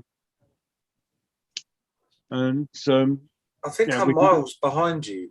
I'm 74. I think everybody is. Well, I'm 75 and 10 seconds, and as the ball comes out here, Watford are lining up 3 substitutes. So they're throwing. They're going to throw the last dice, if you like, last roll of dice for them all at once. West Ham still in possession, ball still in place, so nothing happening on the sub front yet. Soufal plays the ball down the line to Bowen, but both lose it. But Rice wins it back, and it's with Bowen again. Bowen back to Rice. Rice plays it inside again to Fornals that time. West Ham kept possession quite nicely for the last 3 or 4 minutes. Ball played into Antonio, back to goal. Can't quite turn the defender, but he's held on to it and kept possession well. Again, I haven't got the sound turned up, but I hope nobody's doing the Olays just because we kept the ball for a few minutes because it hadn't been that sort of game. But Soufal, right-hand side again, looking to lay it off somewhere, but forced across goal. Souček out to Cresswell. Cresswell back to Zuma. Ball back now in the West Ham half. And Dawson plays it long, and that little spell of possession goes as Dawson plays it into touch. So it's 76 minutes gone. Watford are now about to make 3 substitutions. To see who's coming up and on. There's I think we should now hook Joe Pedro's on, and Kayembe's gone off there. Hate it when they make all the substitutions at once because you've got to wait for the go through the numbers a bit and see who's come on for who. But right, so Luza is on for Kayembe. João Pedro is on, and Ngakia is on. And I didn't quite see who came off there. They took the caption down before I had a chance. Let's just. And Ngakia's on for Firmino. So yeah, Watford then have made those chances. West Ham still now in possession, but give it away. Or Antonio doesn't hold on to it, and Watford try and play it long. Souček puts a foot in, but it's a good tackle from right. No, he's still got the ball. Chip ball into the box, but with a Watford player lingering at the back post, Soufal takes no chances and nods it back for a Watford corner. 78 minutes played exactly on my clock here. Yep, I think there's about 20 seconds in it. We're not too far behind tonight. Could be worse. But as Noam says, there you go. Watford throwing 3 substitutes on at once to try and salvage something from this game. Back in the bottom 3. If they lose here tonight, of course, West Ham stand, as has been pointed out a few moments ago, back in the top 4. And of course, gentlemen, we win here tonight. We've got 40 points. We've hit the magic 40-point mark. Is this the earliest we've ever done it in the Premier League? Does anyone know? How does this compare to last season? We must be very, very close, I'd imagine. Perhaps someone can have a look at the stats from last season. Just let us know on that. Did we make 40 points before 24 games last year? I think it was about this point. Let us know. What have we got? Just over 11 minutes to go, no. Yeah, throw it to West Ham. The long ball played through to Foster, who hurried his clearance under a lot of pressure from Antonio. Good to see Antonio putting the keeper under pressure. So throw in 10 yards outside the box, I'm guessing. Ball played back to Soufal, who plays it back to Lanzini. Inside to Souček. Soufal again. Soufal gets a cross in this time, but it's beyond Antonio, who's the only one in the box there. Very scrappy passage of play. Ball not coming down. And Souček now heads it down to Rice, and it's now on the deck. And West Ham can build properly again. Ball's all the way back with Fabianski, who lays it off to Dawson, who plays it out to Soufal. So again, West Ham start a little spell. I think just passing amongst ourselves at the moment. Back with Fabianski. Dawson didn't have too many options there, to be fair. Fabianski goes long, plays it out again, slightly to the right-hand side. Souček nods on. Bowen tries to get something on it, but Watford player wins it. But, it's back with Foster again, who again launches it hurriedly, and it's only found Rice. Now, what can we do here? Rice out to Cresswell. Back to Rice. Again, sort of forward impetus seems to have gone. Lanzini plays it back to Dawson there. A little bit close to the Watford player, but we still got the ball. And again, we get a sort of probe a little, but we're being patient. So if there's nothing on it, we'll go back. We are. Where are we? We're inside the final 10 minutes now. 10 minutes left. Still, West Ham could do with another goal. Let's have a look at who do we have? Oh, who said 1-0? Oh, that would be me. Currently on form to get one. Come on, Red. That would be a first. Lanzini has been kicked from pillar to post. And I went for a win, and Nick went for a draw. But Yeah, still a long way to go. It's I mean, Pinky, we joke, don't we, about 2 and 3-0 being the worst scores for West Ham, but it's always very, very dodgy at 1-0. Sorry, I've just seen an incredible piece of poor officiating. Antonio's been kicked from pillar to post down at the corner. Ball goes off the Watford player. Linesman flags originally for a West Ham throw and then gives it the other way. Lovely ball we got the ball back. Antonio played nice ball across the box there, digging it out. Ball now played out towards Bowen, but it's going to go out for a West Ham throw. That was just an incredibly... It was either a West Ham free kick or a West Ham throw. To give a Watford throw for that was just... Nah. Amazing. We're looking at another long throw coming in here, I think, because Sufo got the ball sort of giving it a bit of a clean. Now, Watford haven't coped with these. In fact, he plays it short now. Bowen haven't bigged it up. So, no. Still out in the corner there. No. Sufo's just been kicked there, and again, nothing. No. Yeah. Can I get the other lads in? Yeah, sorry. Just a lot happening. Yeah, just a lot happening. And, there's a yellow card here. Sorry. A yellow card. Okay, something's happening at last. Yeah, for Sufo, there was a lot happening there. Sufo just got kicked up in the air. When the ball went out for a throw-in, he's gone striding down towards the linesman saying, "What the hell are you playing at? You didn't give Antonio. You didn't give that. Right, all yours. You're up to date." Thank you for keeping us up to Pinky. As I said a few moments ago, we do joke about 3-0 being a dodgy score over West Ham, but it's getting nervous now. 6-7 minutes to go. Yeah, I mean, at 1-0, all you need is someone to pull the trigger at 20 yards and get a lucky deflection. Oh no, that's Bowen's goal I'm describing. But that's the point.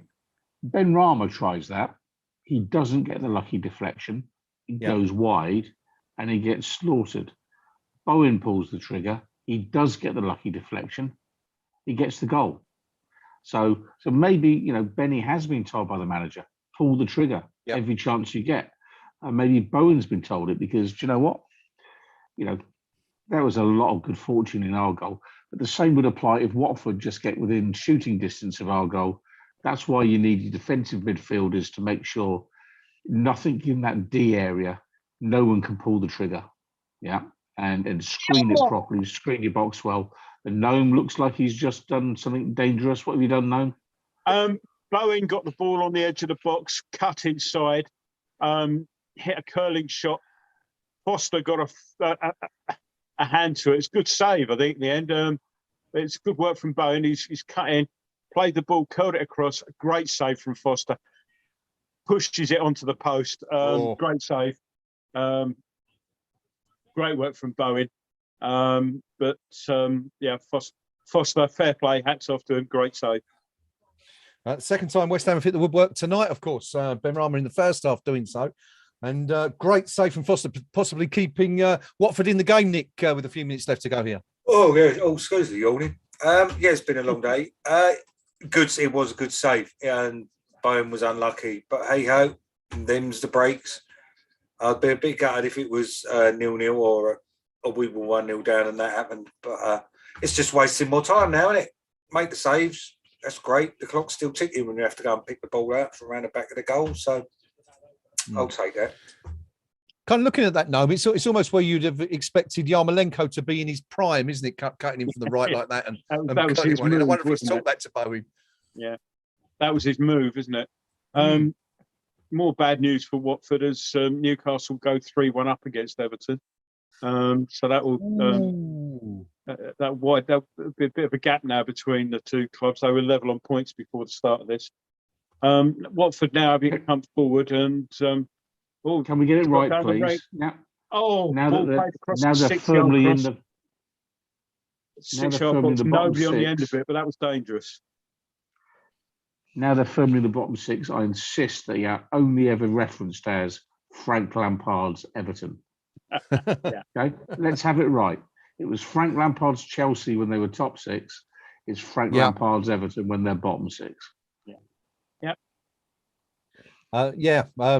Very much so. No, you a very dangerous ball across goal there. Fortunately for West Ham, no one could get on the end of it. The notorious corridor of uncertainty, and Watford have got a bit of urgency about them. Having said that, they've tried to play the ball out wide and played it straight into touch.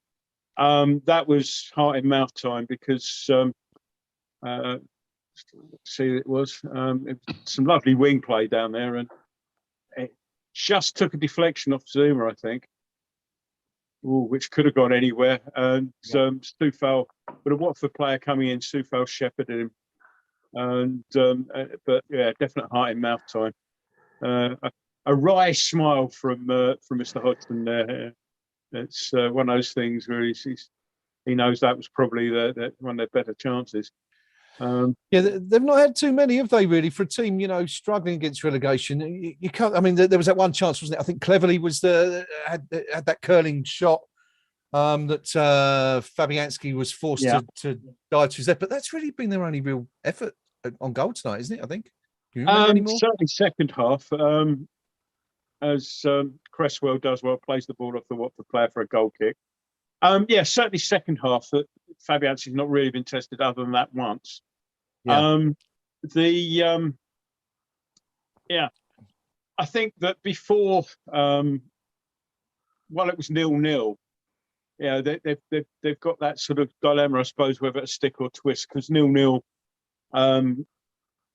is something they'd certainly be happier with than we would, and we'd be. I think that's the least they want, and I think they wanted to get to where we are now, 87, 88 minutes at 0-0, and hopefully perhaps nick one late on.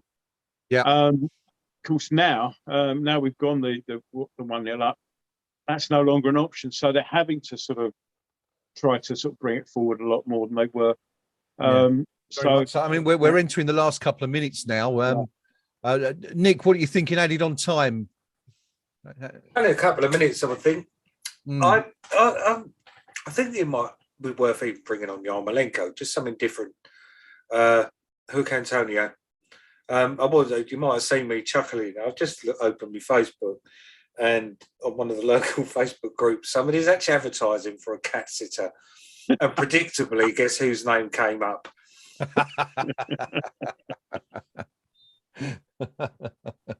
Yeah, I guess there's going to be a lot of that over the coming days, isn't there? But as we said, maybe that's why Moyes has thrown him out there tonight, to try and deflect a little bit of that.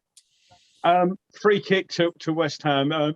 Brave header away there from Dawson, sticking his head in, sort of dangerous ball played in, and Dawson's headed it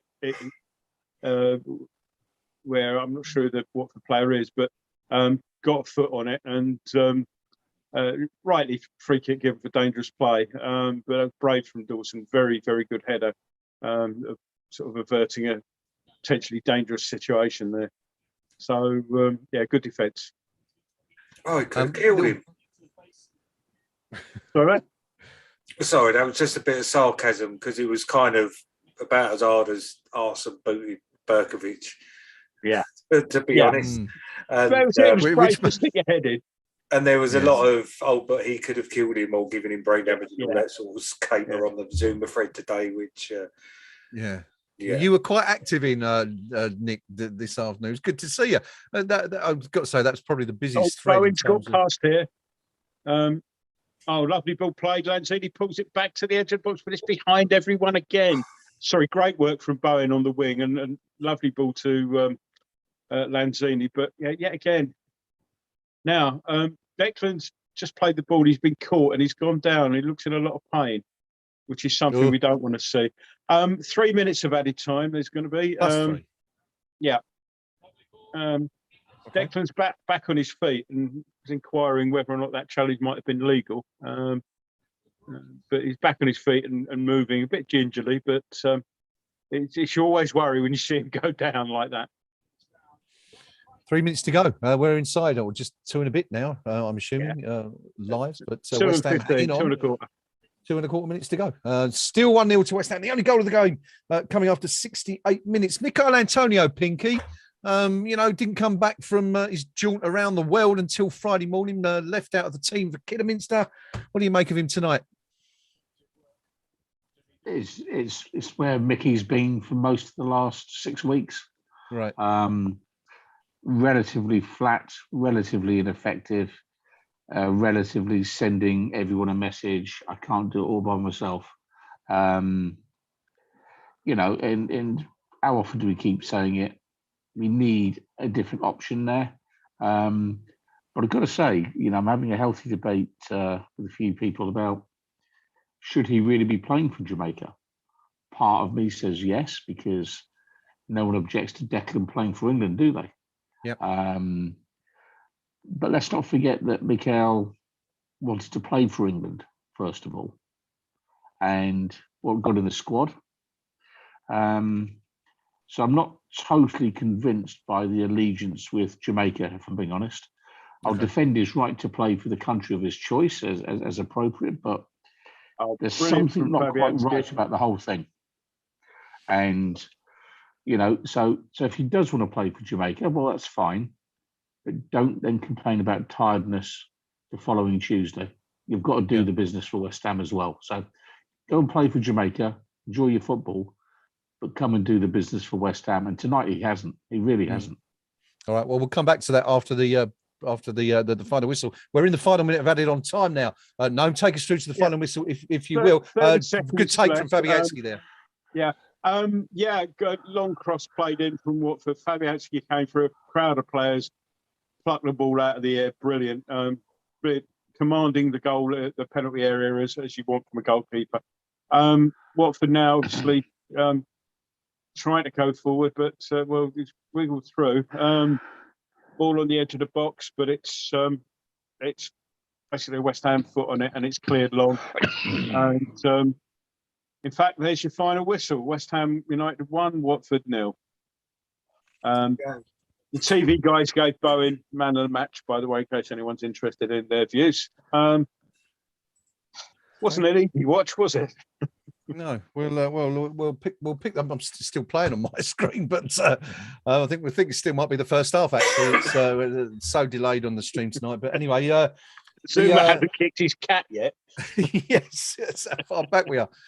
The final whistle has blown at the London Olympic Stadium. It has finished West Ham United 1, Watford 0, 3 priceless points for the Hammers as we push towards the final third of the season. A win that could very well push us back up into fourth spot, depending on how it goes at Turf Moor against between Burnley and Manchester United. 1-1 as we speak in that game. West Ham currently above Manchester United. The Watford players, we're seeing them on the pitch now, all down on the ground, absolutely distraught at having lost. West Ham happy, but wasn't the greatest performance by far, known, was it? Should we be happy at just managing to eke out a 1-0 win against a very, very poor Watford side? Given the way we've been playing of late, I'm happy with the win. Yeah, it's one of those things that was it standard football cliche number 96? Yeah, teams getting points when they're not playing well. I'm happy with the 3 points. Performance wasn't the greatest. Again, as we've mentioned, though, we were playing against a team that whose first priority was not to lose, really. Yeah. And that showed, I think, when we look at the. I'm not great for statistics and all that, but the chances second half, really. I'm thinking of the one that Fabianski turned away, and the one that where they got the ball, went straight across the goal with nobody on the end of it. And I'm struggling to think of anything else they created, certainly second half. And so for Watford, it was a case of once they went 1-0 down, they needed to change the way they were playing. They didn't. And once it was 1-0, we looked a lot more comfortable. We played the ball. We kept the ball better. It wasn't the greatest of performances, but we improved as the game went on. And 3 points is 3 points. One of those, isn't it? Really, yeah. A win's yeah. a win, and it's just any. You take it any way they come on a night like tonight. Nick, the only goal of the game coming after 6 to 8 minutes from Jared Bowen, always the most likely to, it seemed, on the night. But is that a game that you were sitting through thinking, well, it was kind of reminded me of Saturday's game a little bit. You kind of felt that the goal was never going to come, and fortunately we managed to just scrape through at the end. Is that how you saw it? I didn't see Saturday's game. I was pounding around the Medway Towns in a bus, sadly, but I just couldn't get up for this. I was watching it. I had no enthusiasm. I couldn't focus on it, and we won the game. And it don't feel like a win, does it? I don't know. Maybe it's just me, but it doesn't feel like a win whatsoever. We've got 3 points on the ball, but it's just all meh. Maybe it's just me.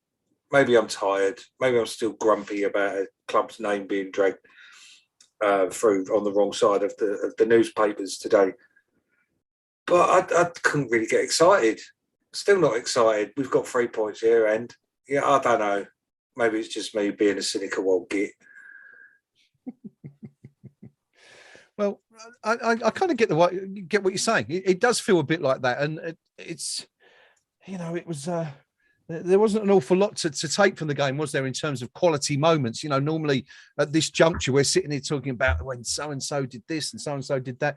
Well, we hit the post a couple of times, but, there wasn't...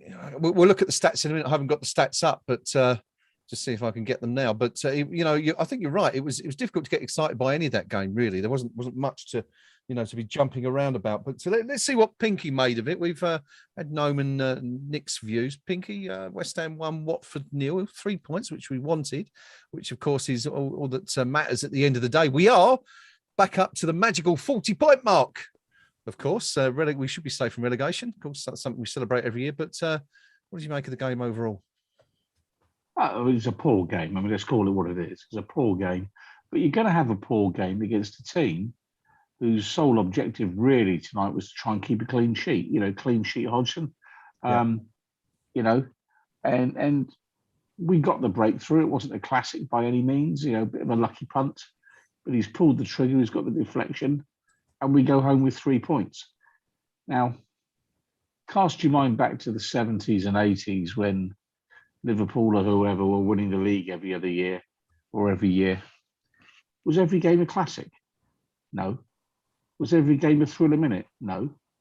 Yeah. Sometimes you've got to go win ugly. And that's what we've done tonight. It's we've got a manager who is thankfully pragmatic enough to understand he's got to play what he's got and not worry about what he hasn't got. Yeah. Which is why tonight he's picked Kurt Zuma. He knows he's going to get slaughtered for it in the press. He knows someone will drag up that episode when he was managing a different club and he ill-advisedly struck a female reporter, I think, something of that nature, which I think at the time he said was, he didn't strike it, but said, they deserved a slap. He would smack a bum, didn't he, or something like that? Yeah, something like that, yeah.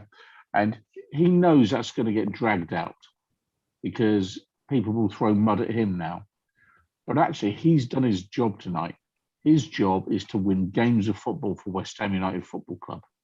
And, at the end of the day, if that was the win that won us the league, how many of us would say, I'm not having my picture taken with the league trophy? Not one of us. We'd all say, yeah, well, we'll gloss over that. And that's what professional football does. Yeah. He's done what he needed to do. The team did what they needed to do. But by golly, we need reinforcements. And that ship has sailed. And, when you're struggling to beat Watford at home, when you're fifth at the start of the evening, it doesn't bode well for when better teams rock up. Let's not forget we've just had the best part of a fortnight off, before the cup game. So a win, but by tomorrow, I couldn't even tell you who we played tonight. Mm-hmm. Yeah, it definitely felt a bit like that, didn't it? Let's have just going to take a quick dive into the KUMB forum match just to see what a few of our fellow Hammers fans made of the of the game. Bubbles Fortuna says, like we said ourselves many times before, when in Watford's position, playing for a draw rarely works, commenting on Roy Hodgson's tactical approach to that game there. Of course, Watford have only conceded 1 goal in the last 2 games now, following their draw at Burnley. So I guess that would be something of a success for Hodgson, given how many goals they were leaking prior to his arrival at the club. Samba says, well, it's something we're going to be coming back to, of course, and also asking for your comments in the live chat. Samba saying, for what it's worth, I think it was right to play Zuma. David Moyes was put in an extremely difficult position, as Inky, of course, has alluded to momentarily a few moments ago. And now Zuma needs to make a massive donation to catch charities and go on some kind of educational course. Burnley Hammer says, we started to play a few more forward balls centrally when Lanzini came on, which is what was needed. We got a bit bogged down sometimes with our insistence on building up play along the wings, and it makes us a lot more predictable and easier to defend against. If anyone saw that heat map that I posted on the forum earlier this afternoon, you'll see exactly just how we've come to rely on that over the season. Very interesting heat maps of every single Premier League team this season. And showing where they win and lose possession on the pitch. It's on the kumb.com forum front page, general discussion, if you want to have a look at that. Profit Marginal says, back to the 50% win rate. United slip up at Turf Moor 2. Lucky us. Ozza saying, I called 1-0 attritional football, saying that I thought Zui would get us through. And finally, for the moment, Danny Boy DJL says, Bowen is carrying us at the moment. We seem to have lost 20% all over the pitch, but Bowen is just getting better and better. A bit harsh perhaps on Declan Rice, that one, but no, it's fair to say, isn't it, that without Bowen and Rice, we'd be struggling at the moment. Yeah, basically between them, we're sort of the 2 best players on the pitch. Apart from the goal, I'd have given Bowen man of the match, because he seemed to be the one spark that we had. So he seemed freshest. A lot fresher than Antonio, helped by not having flown, 11,000 miles in the last couple of weeks or so. And I had a feeling, as it was going through, that Bowen was going to be the catalyst for any goal we got, and he was unlucky not to make double his tally there. Took a fantastic save from Foster to keep that down. So, yes, I mean, it was the one player looked like with Rice. I mean, it's telling. I think that the ball to Bowen came from Rice. It was a nice little ball through the middle from Rice, which basically, take those. That's why I was very concerned when Rice got caught and went down there for a minute or two, because he's not the sort of player who goes down unless he's in pain. And when you see that happen, it's good. Mm-hmm. So I think they just about showed a goal here again now. And it wasn't Rice, actually. Having said that, it was Lanzini. So there you go. It was Lanzini sort of played the ball. It was where you expect Rice to be. So, but I mean, the thing is that Bowen's looking up and he's immediately running at them. We didn't see enough players. I mean, okay, the way Watford were sort of pressing, there wasn't often an occasion where you had the space to run at players. But when we did, Watford really didn't know what to do. And as I say, they backed off him. And it took a deflection, but it took deflection because he had the presence of mind to run at a player, run into that gap to make the room for the shot in the first place. So slightly lucky, but we'll take it. Yeah. Okay, good stuff. Those match stats for you that I promised you a few moments ago. Final match stats: West Ham 64% possession, Watford 36%. West Ham 9 shots, only 3 on target. Watford only 6 shots, only 1 on target, which was the Cleverley shot we referred to a little bit earlier. 5 corners to West Ham, 6 to Watford. West Ham only committing 1 foul in the entire game, which is that's been very, very unusual. Watford committing 6. The highlights of the game really, the 2 efforts that hit the post from West Ham, that save from Cleverley and Bowen's goal. Ben Rama with the highlight of the first half, hitting the post from a tight angle.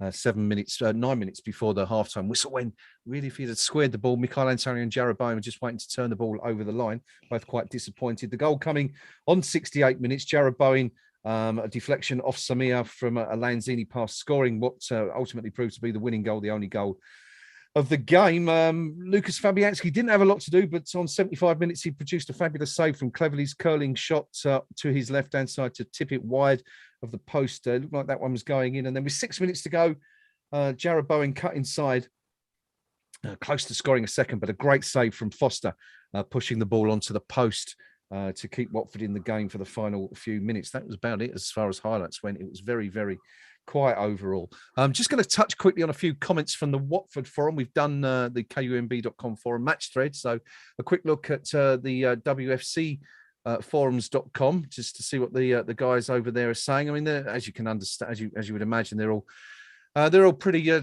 desperate given their situation and what happened at St James's Park tonight. UEA Hornet says, Roy was too slow with the subs, and while we looked sort of in the game at 0-0, we dropped miles off the pace after they scored. King has regressed massively as the season has gone on and looks near hopeless tonight. Cougar should have scored the first half-headed chance, and I don't think we saw enough from Sissoko either. The only bright spot for the watching scouts rather than us was Kamara, who should earn an immediate move on in the summer to a more established Premier League club.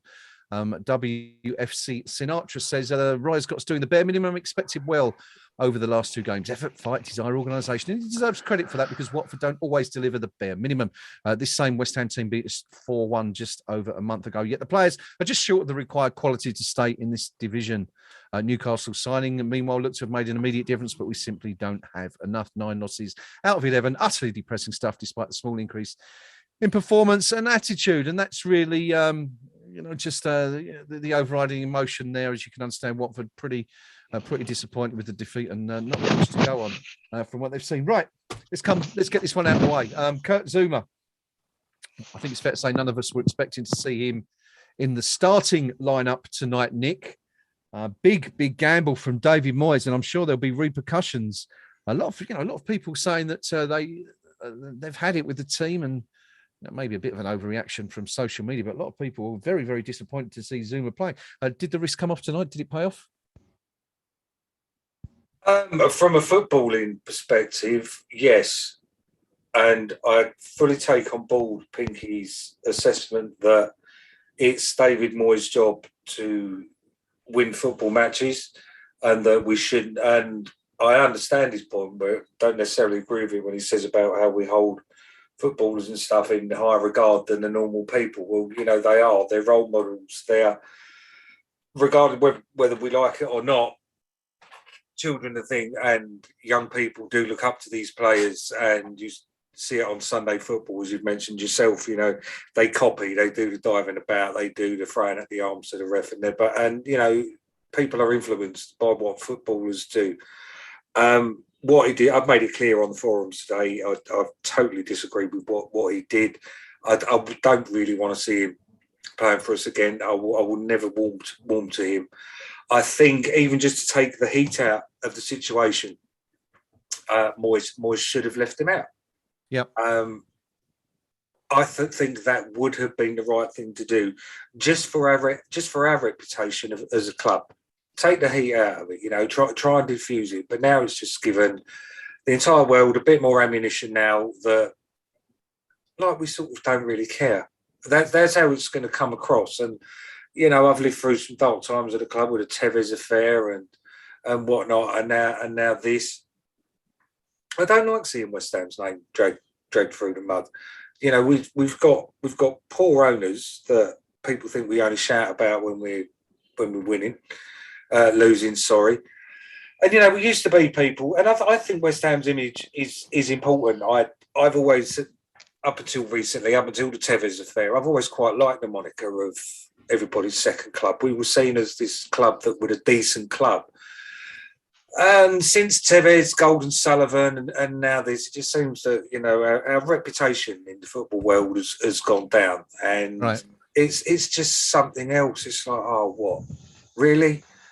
And the rumours are circulating on social media that the video's old. He was actually playing for Chelsea when he did it, so on and so forth. But, that doesn't matter. He ain't a Chelsea player now. He's that's irrelevant. And I understand the outrage. Some of it has been. I've tried on the. I know you went to bring it up during the game. I've tried on the thread to keep a level head and to be balanced, because from both sides of the argument, there's a lot of what ifs and what abouteries, some nasty stuff coming. We don't go wish him leg breakers and stuff like that. But don't wish him. I don't wish him ill. I don't wish him to end his career and never play the game again. Yeah. I just don't want him associated with us anymore. It's simple as that.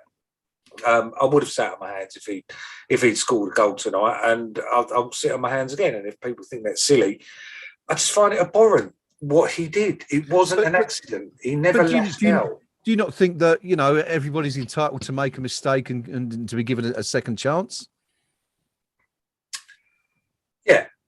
For me, especially, I've not been a good boy entirely in my past, but what he did, the thing that I find most abhorrent is that this wasn't a lashing out. This wasn't a spur of the moment, instant reaction. He's premeditated it and recorded it and then posted it up on social media. To me,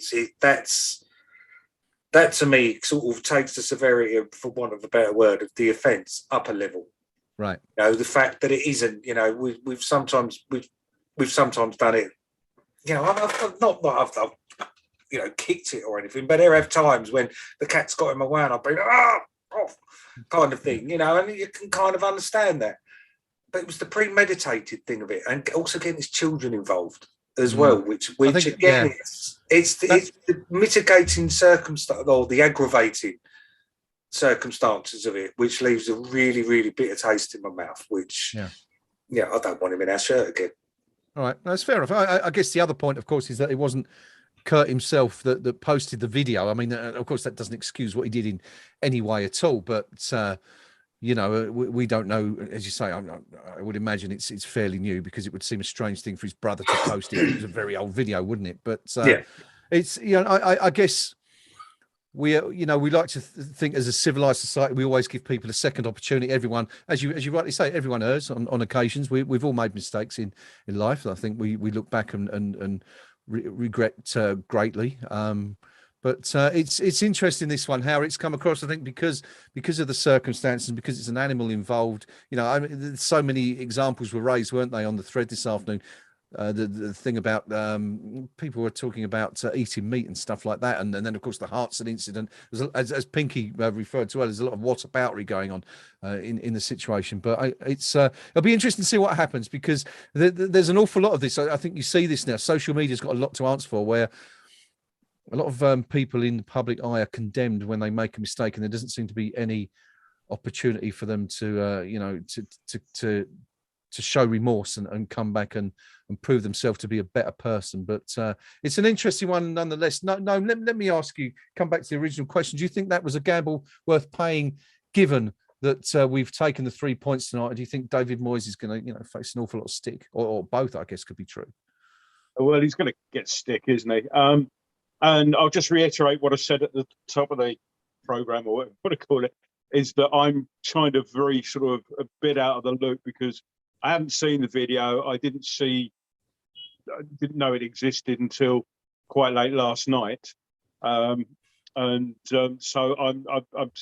and what with the situation with my dad being in hospital and work, trying to sort of juggle those, I've really been sort of not following the story today. I mean, what I will say is that whilst I can understand some of the reactions, Pinky has got a valid point, and it's just a valid also point in general about any sort of debate where the world suddenly started referring to this concept of whataboutery, as if just by raising that instantly negates any argument that raising a point might have. Now, I think that kind of stifles debate, particularly where it will expose a bit of hypocrisy, perhaps.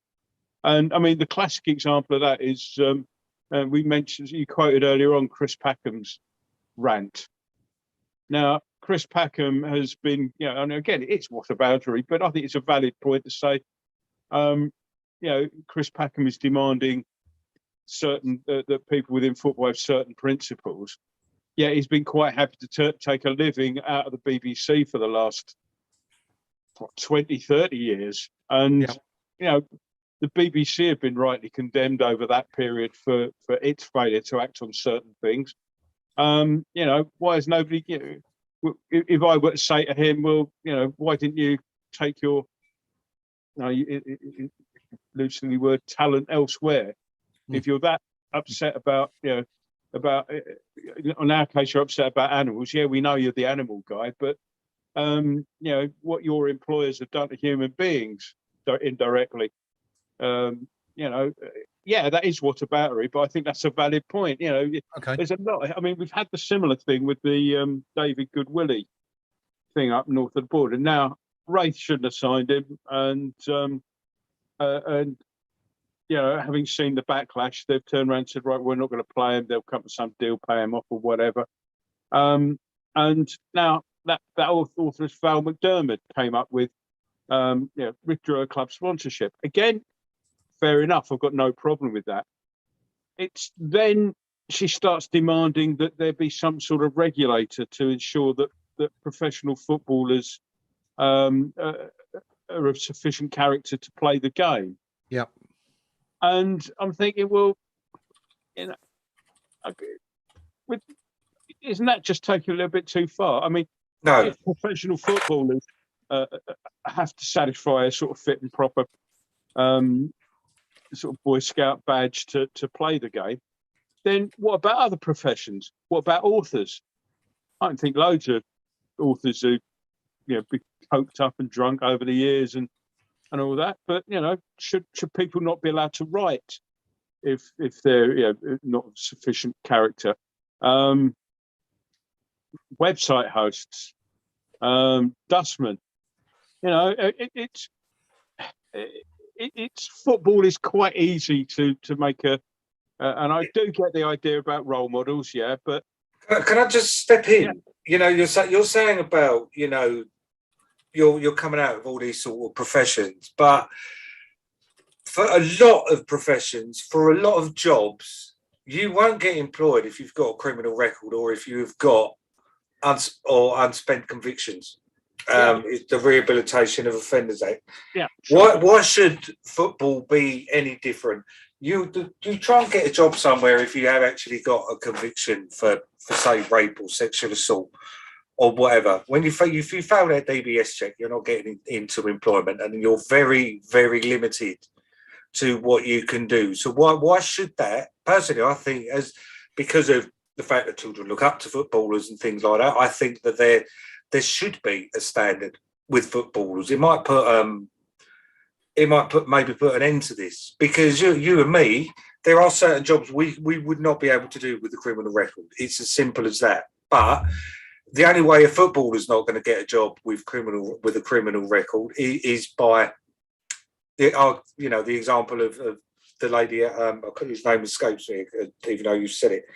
In Scotland, and I actually make a right that there perhaps should be a code of conduct for footballers. Code of conduct, and certainly footballers should behave themselves. But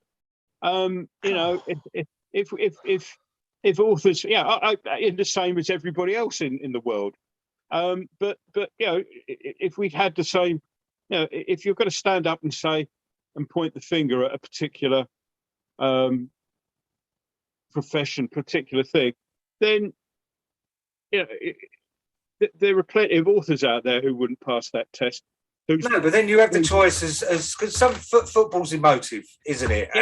Sure. And not many people would look up to authors. And if you look at the end of the day, when you take into account people like just like Gary Glitter, for example, he's now a convicted sex offender. Nobody will go out and buy his records. Same as an author, if he's been done, you're not going to go out and buy his books and stuff like that. Some people will, fair enough, but that's individual choice. Football, you don't really choose your football team. It chooses you and it's with you for life.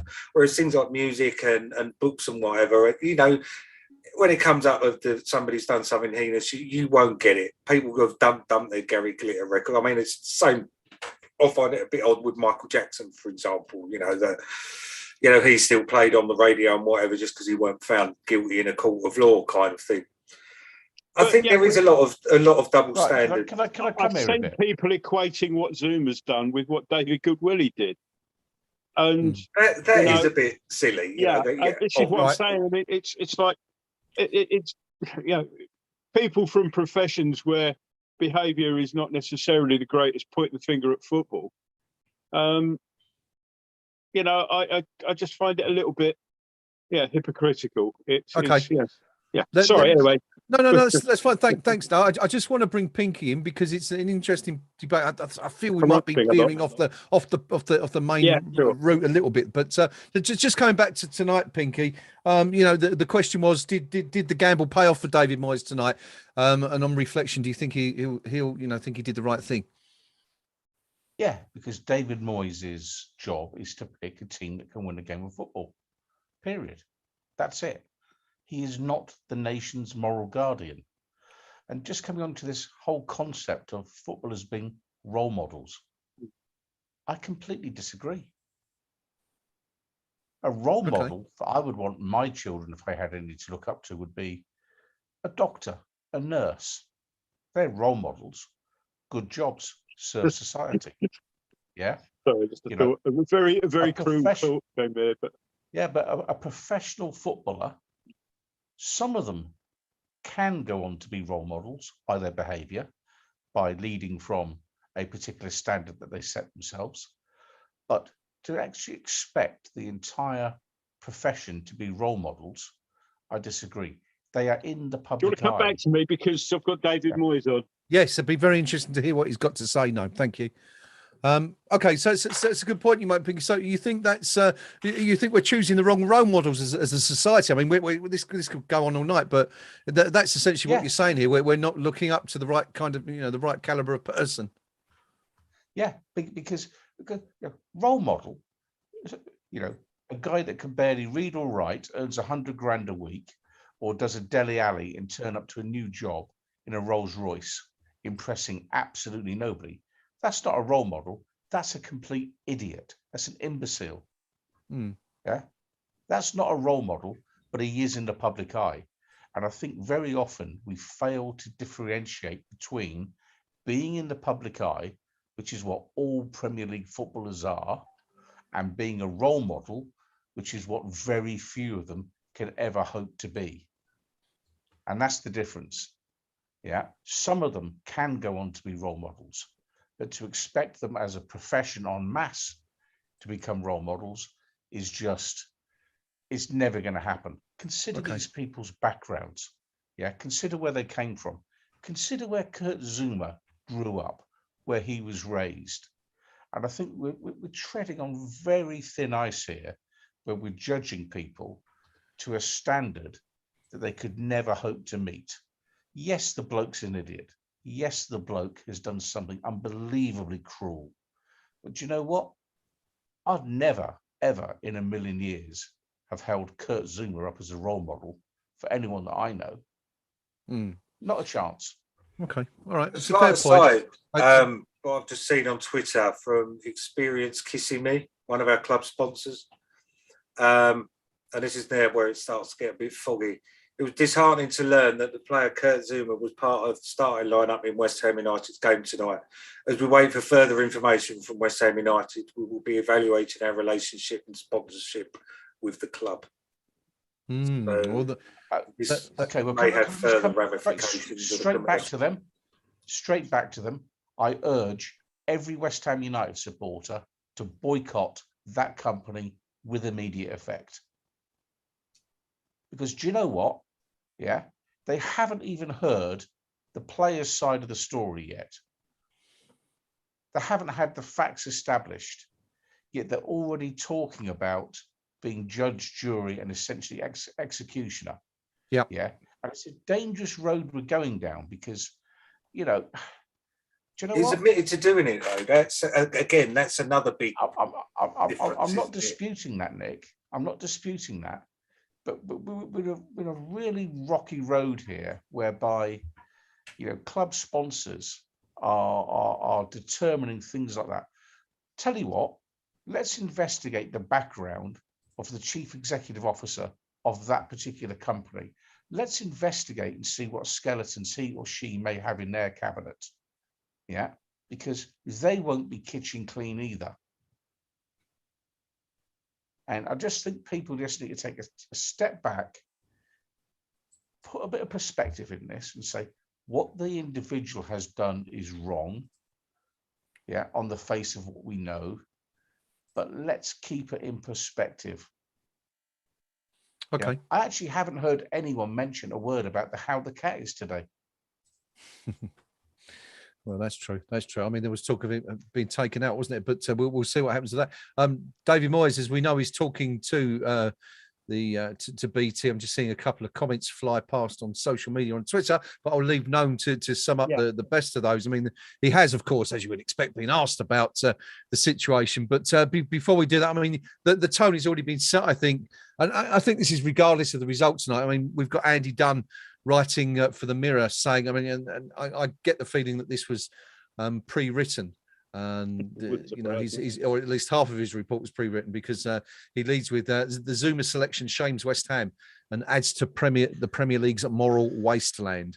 So I'm sure there'll be plenty of that to come. Let's see what David Moyes has had to say. Noam's been listening into BT Sports. I'll come to that in a minute, but Moyes' comments then. It was one of those games where we did wonder if we were ever going to get the break, and he felt that we showed a better shape once Lanzini had been introduced to play. We got between the lines a bit more. Yeah, there was a bit of good fortune about the goal, but he thought that our second half performance just about merited the win. And he pointed out that we could have been 2-0 but for a fine save. He equally pointed out that it could have been 1-1 but for a fine save from Lanzini. They talked about. He was asked about Bowen. He said, well, you need players to go through good spells of form. He said earlier on in the season, it was Mickey Antonio, as he calls him. And that was what got us through the season. Now Bowen's stepping up, and he said, and of course, Declan's been in scintillating form pretty much all season. Yeah. So, you need this. He said you need players to step up, and Bowen at the moment is doing wonderfully well. He was then asked about the Zuma thing, and he said, "Well, the club will deal with the internal process on that. Whilst that's going through, he said he will remain available for me to select, and I will do so while he's available to me." Okay, that's interesting. So sorry, I just had to laugh. Sort of. A journalist accusing others of working in a moral wasteland. Dear Pot, you're sincerely Keto, I think is the phrase that leaps to mind.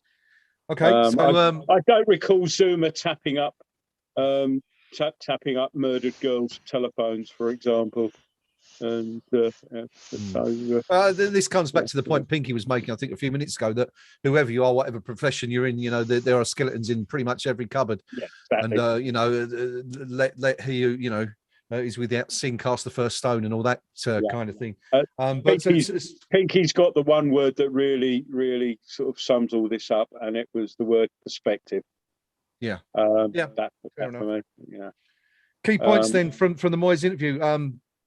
Nick, he felt we had a better shape when Lanzini come on the second half. Something I think we really noticed as a group, but worth discussing anyway. And he felt the second half performance merited the win. Did you, Lanzini? Did you feel he was involved to a greater degree? Sorry, that for me. So sorry to Nick. Sorry, no. Sorry, yeah, I won't answer it then. I think. You could say we improved slightly. I think our best spell was immediately after the goal. Yeah. We livened up for a little bit. Whether that was through us doing it or whether it was for Watford had to leave us more space and be more open, because obviously they now had to try and get an equaliser.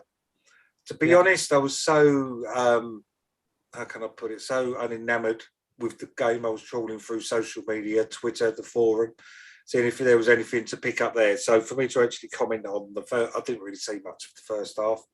So it's difficult for me to judge how much we improved because it wasn't particularly grabbing my attention, and I was seeing what other people had to say about it rather than myself. So. Right, fair enough. I'll go to someone who was watching the game then in that case, and I'll I'll ask Pinky the same question. Lanzini, did you feel he had the same effect that David Moyes felt he had in that brief cameo in the second half? Yeah, early in the first half, I actually mentioned his name in terms of he might be a player to come on and make the difference. You did indeed.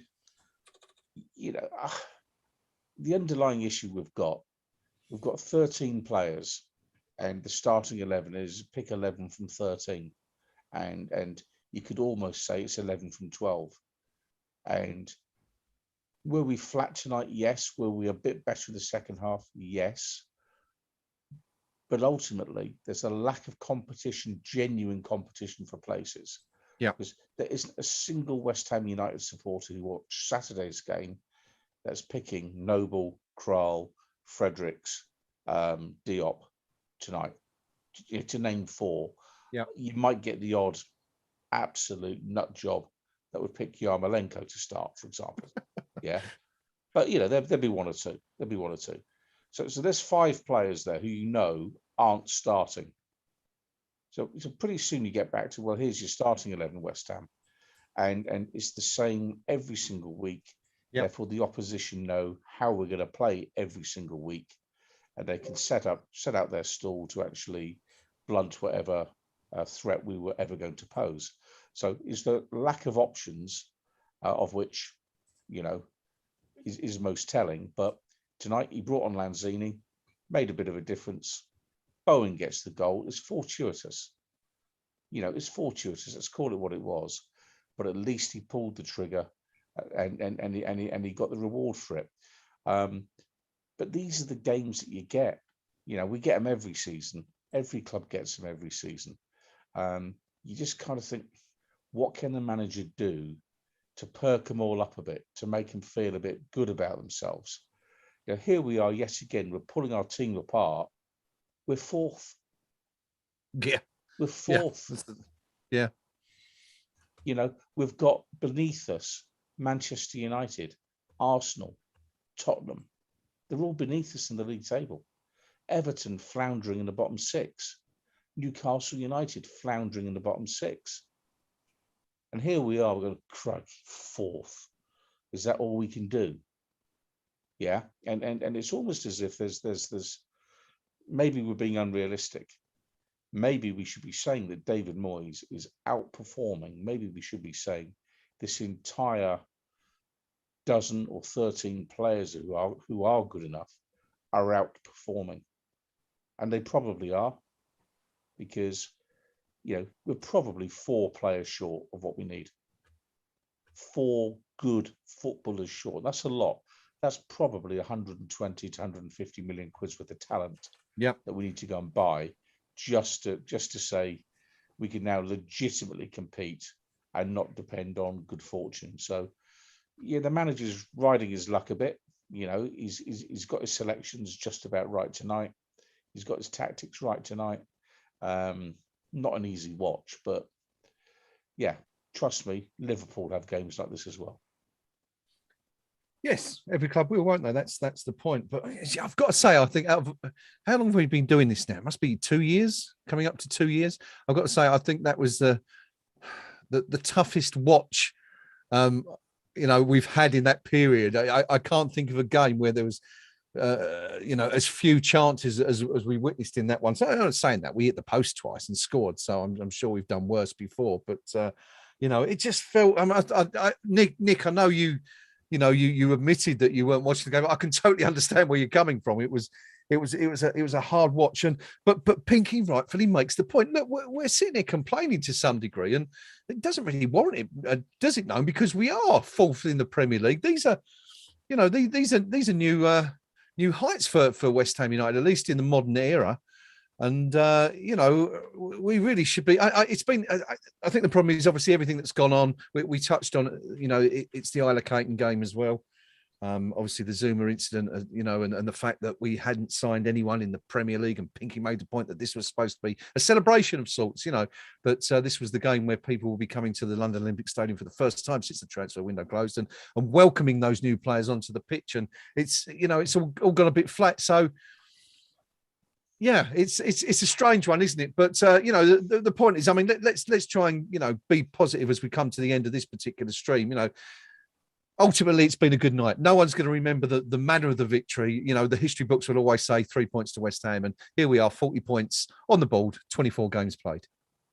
Yeah, I can't get. I'm going to sound really harsh here, but I can't get excited about this fourth place because I've got a table here. I'm looking at the table now, and we've got clubs below us that have got 4 games in hand over us, and they're only 4 points behind us. We've got clubs that with 3 games behind, 3 games in hand that are 6 points behind us. Again, 3 points, 3 games in hand, 4 points behind us. I think as nice as it is to look at the table right now in 4th place, I feel it's a false position. Moyes said the other week, didn't he? I'd rather have the games played and the points on the board. Well, we've had the opportunity whilst these other teams haven't been playing. Yeah. To extend, and we haven't. We've had some pretty cheap defeats, really, and it is a false equivalency. Wolves, Tottenham, Arsenal, Man United. I know they can't all win their games in hand. Some of them have to play each other, but nonetheless, we could find that if results went their way, come the time we're all on equal games, that we're going to be below the lot of them. Which to me will be a disappointing season considering how well we started and it goes back to January. It does go back to January. The fact that we were coming off the boil before Christmas, we needed some fresh blood and legs just to, not so much even consolidate where we are, but try to not drop down the table. We can only do what we've got to do, and we've done nothing. And I think come the end of the season, I don't want to be proved wrong. I'll take no pleasure in it if we do end up finishing 8th or whatever. I think we've missed an opportunity. We have missed an opportunity, especially when we've still got to play Arsenal and we've still got to play Tottenham as well. And on current form, I think they're going to slaughter us, to be honest. I don't know. I'm not so sure. Embarrassing.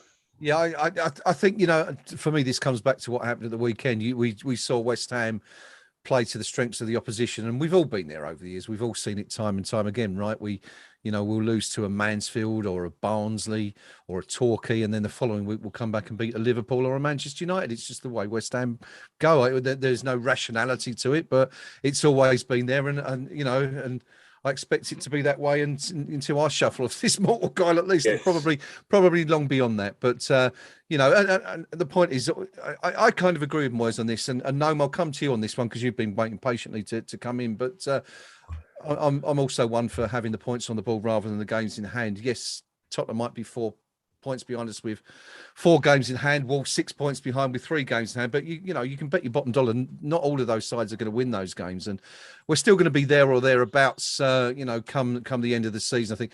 No, what do you think about this whole debate about are you one for having the points on the table rather than the games in hand? Don't get the option, do you? It's not like you can say, okay, we'll get to February, we'll have played these games, and that's how many. You kind of prefer whatever one you've got. Yeah. So there'll be Tottenham supporters, well, the few of them that can actually count, will be saying, "Oh, I'd much rather be in our position because we'll sail past you." Well, fine, good luck to you, sort of thing. But I'll just sort of refer you back to what I've said a million times on these things. It's we are where we are. Let's just sit back and enjoy it. Fourth is. I'd rather have some time in 4th position, during the season, and if the end of the day we get the end of the season, we're not in fourth anymore. Well, we'll moan about how well or whatever the circumstances are that brought that about then. But we can only, the best we can be at the moment is fourth position. So I'll settle for that. But I'm not gonna get excited and start sort of start saying that we're quote massive in an unironic way. And shall we say? You've got to be happy with being in fourth place because given the events of the last 6 weeks or so, the way we've been playing, that's the best place we get after tonight. Fourth position is the best place we could have been in, and even then, we required Burnley to do us a favour, but they did. So, well done, Burnley. Cheers. Look at Moisey. Above him, only Klopp, Tuchel, and Guardiola. I take the point about clubs with games in hand, that they can go past us and all the rest of it. Sure, they can if they win those games. I take the point about missed opportunities. What with Newcastle going to be money bags and all of that. But let's not kid ourselves. For most of the last decade, most of it, certainly 10, 15 years, we've been looking over our shoulders at this stage of the season going, who's the last 3 games?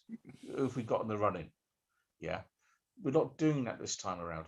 Yes, it's feeling flat because I don't think any of us believe we've got quite enough to sustain it. Yeah. And it's going to be a classic, nearly reaching the sky. Mm-hmm. We should have a song about it. Maybe someone could think of one. Yeah. This is West Ham. This is what we do. This is who we are. But I'd rather be fourth than fourth bottom. And, you ask Frank Lampard and his Everton team, they've got that bus journey back to Merseyside tonight.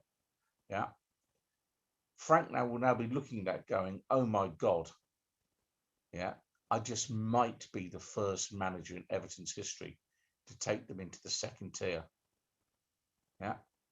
And at that point, his managerial career is finished. It's over. So we're sitting here picking up the bones of a poor game tonight. But do you know what? We won it. We did what we had to do.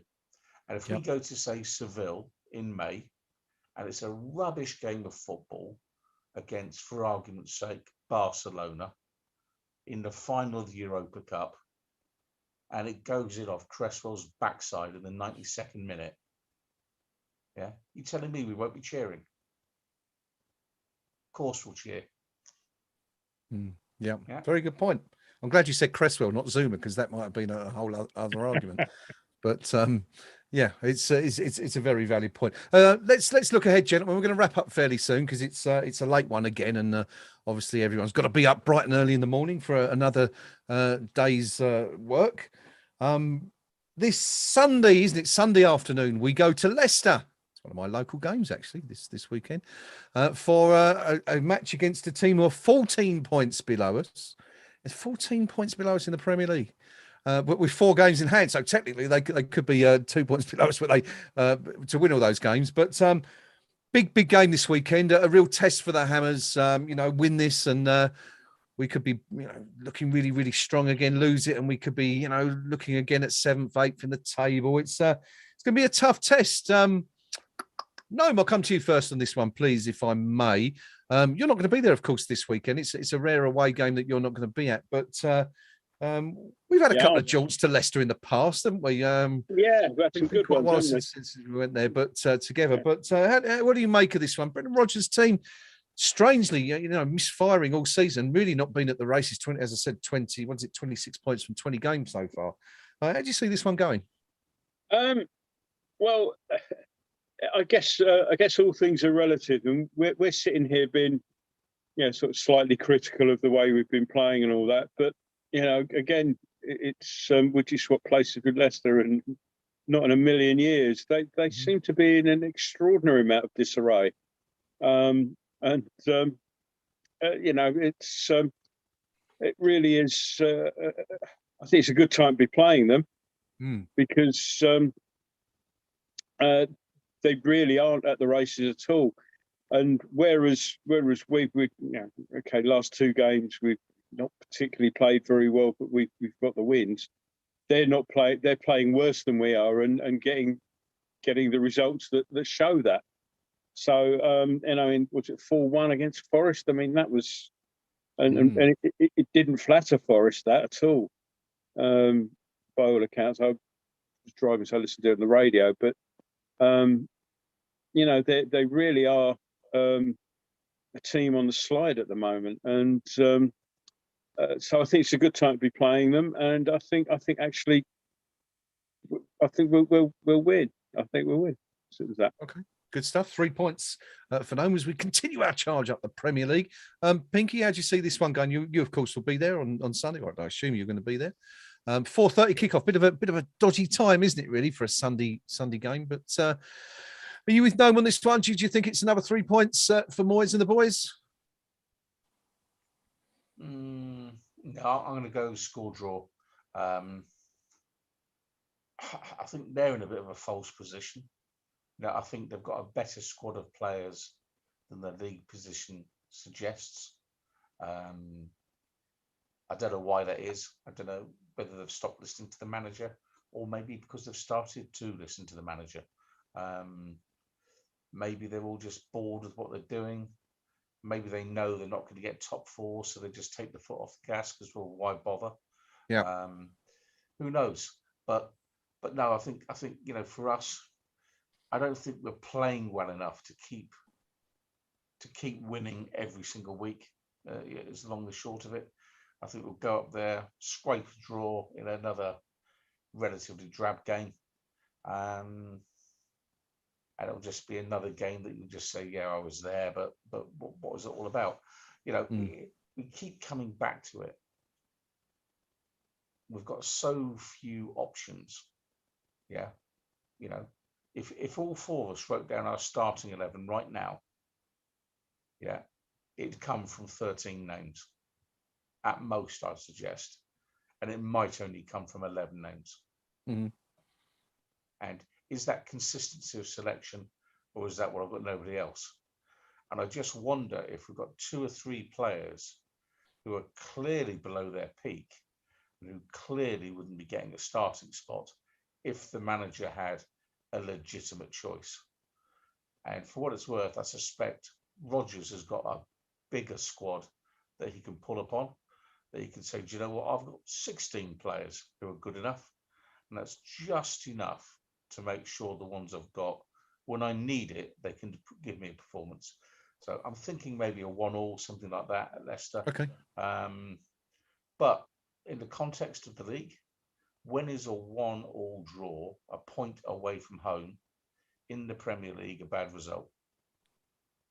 And it's not. Everton would have taken it tonight. Yeah, no, for Watford sure. Would. Watford certainly would, wouldn't they?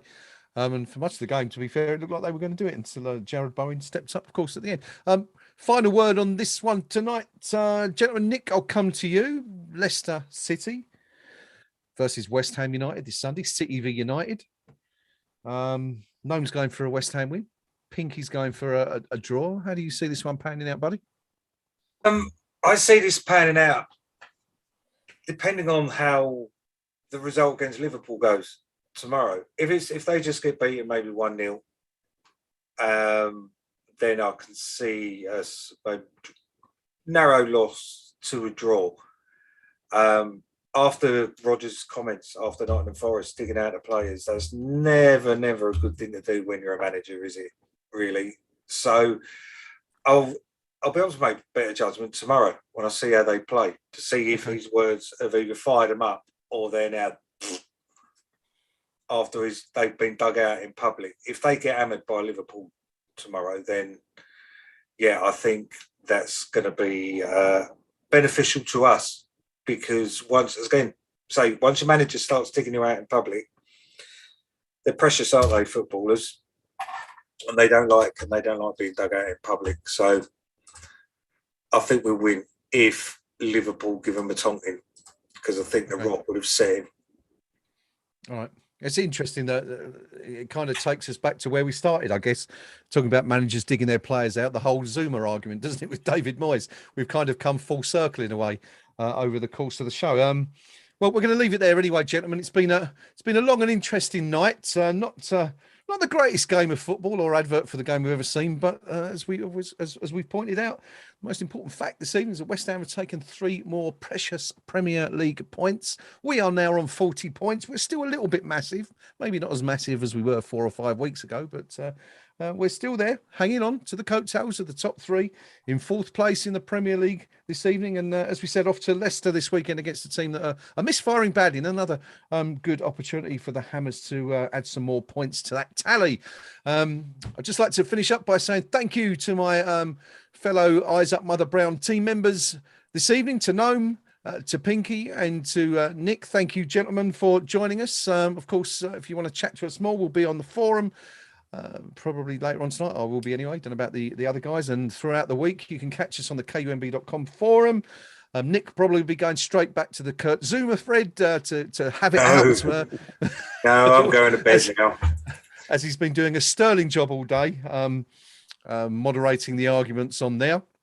But also thank you to all of you for joining us on the live stream. As always, we'd love to read your comments and get you involved on the stream. Do join us on the KUMB forum. Come over. Podcast coming out soon. There'll be a new one from Jack and Callum and Wilco, Chris as well. We'll have links for you on KUMB for that one. But probably no stream for us on Sunday because I'll be making a rare appearance at the King Power Stadium this weekend, unless perhaps Rio and Noam want to take up the reins. We'll see. We'll have a chat anyway off air. It's and a possibility, see how it goes. but much depends on Dad's position. Exactly. So I'll be watching it on the telly. This is why I'm not actually going, because I won't be at any live football until my dad's out of hospital. Just because it doesn't feel right that I'm enjoying myself while he's stuck in there anyway. But mainly because if I'm needed at short notice, I'm here and I can get down there quickly from here. So I'll be down in Hampshire, but I'll know a little bit more nearer the time as things progress. All right, buddy. As I said, love and best wishes from everybody. Cheers, thank you. On the team, and I'm sure everybody on the live stream, and we'll extend those wishes through everybody.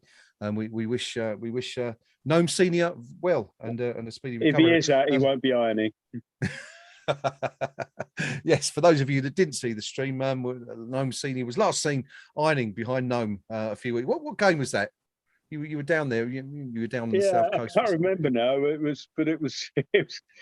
I had Jeff sat next to me. That's right.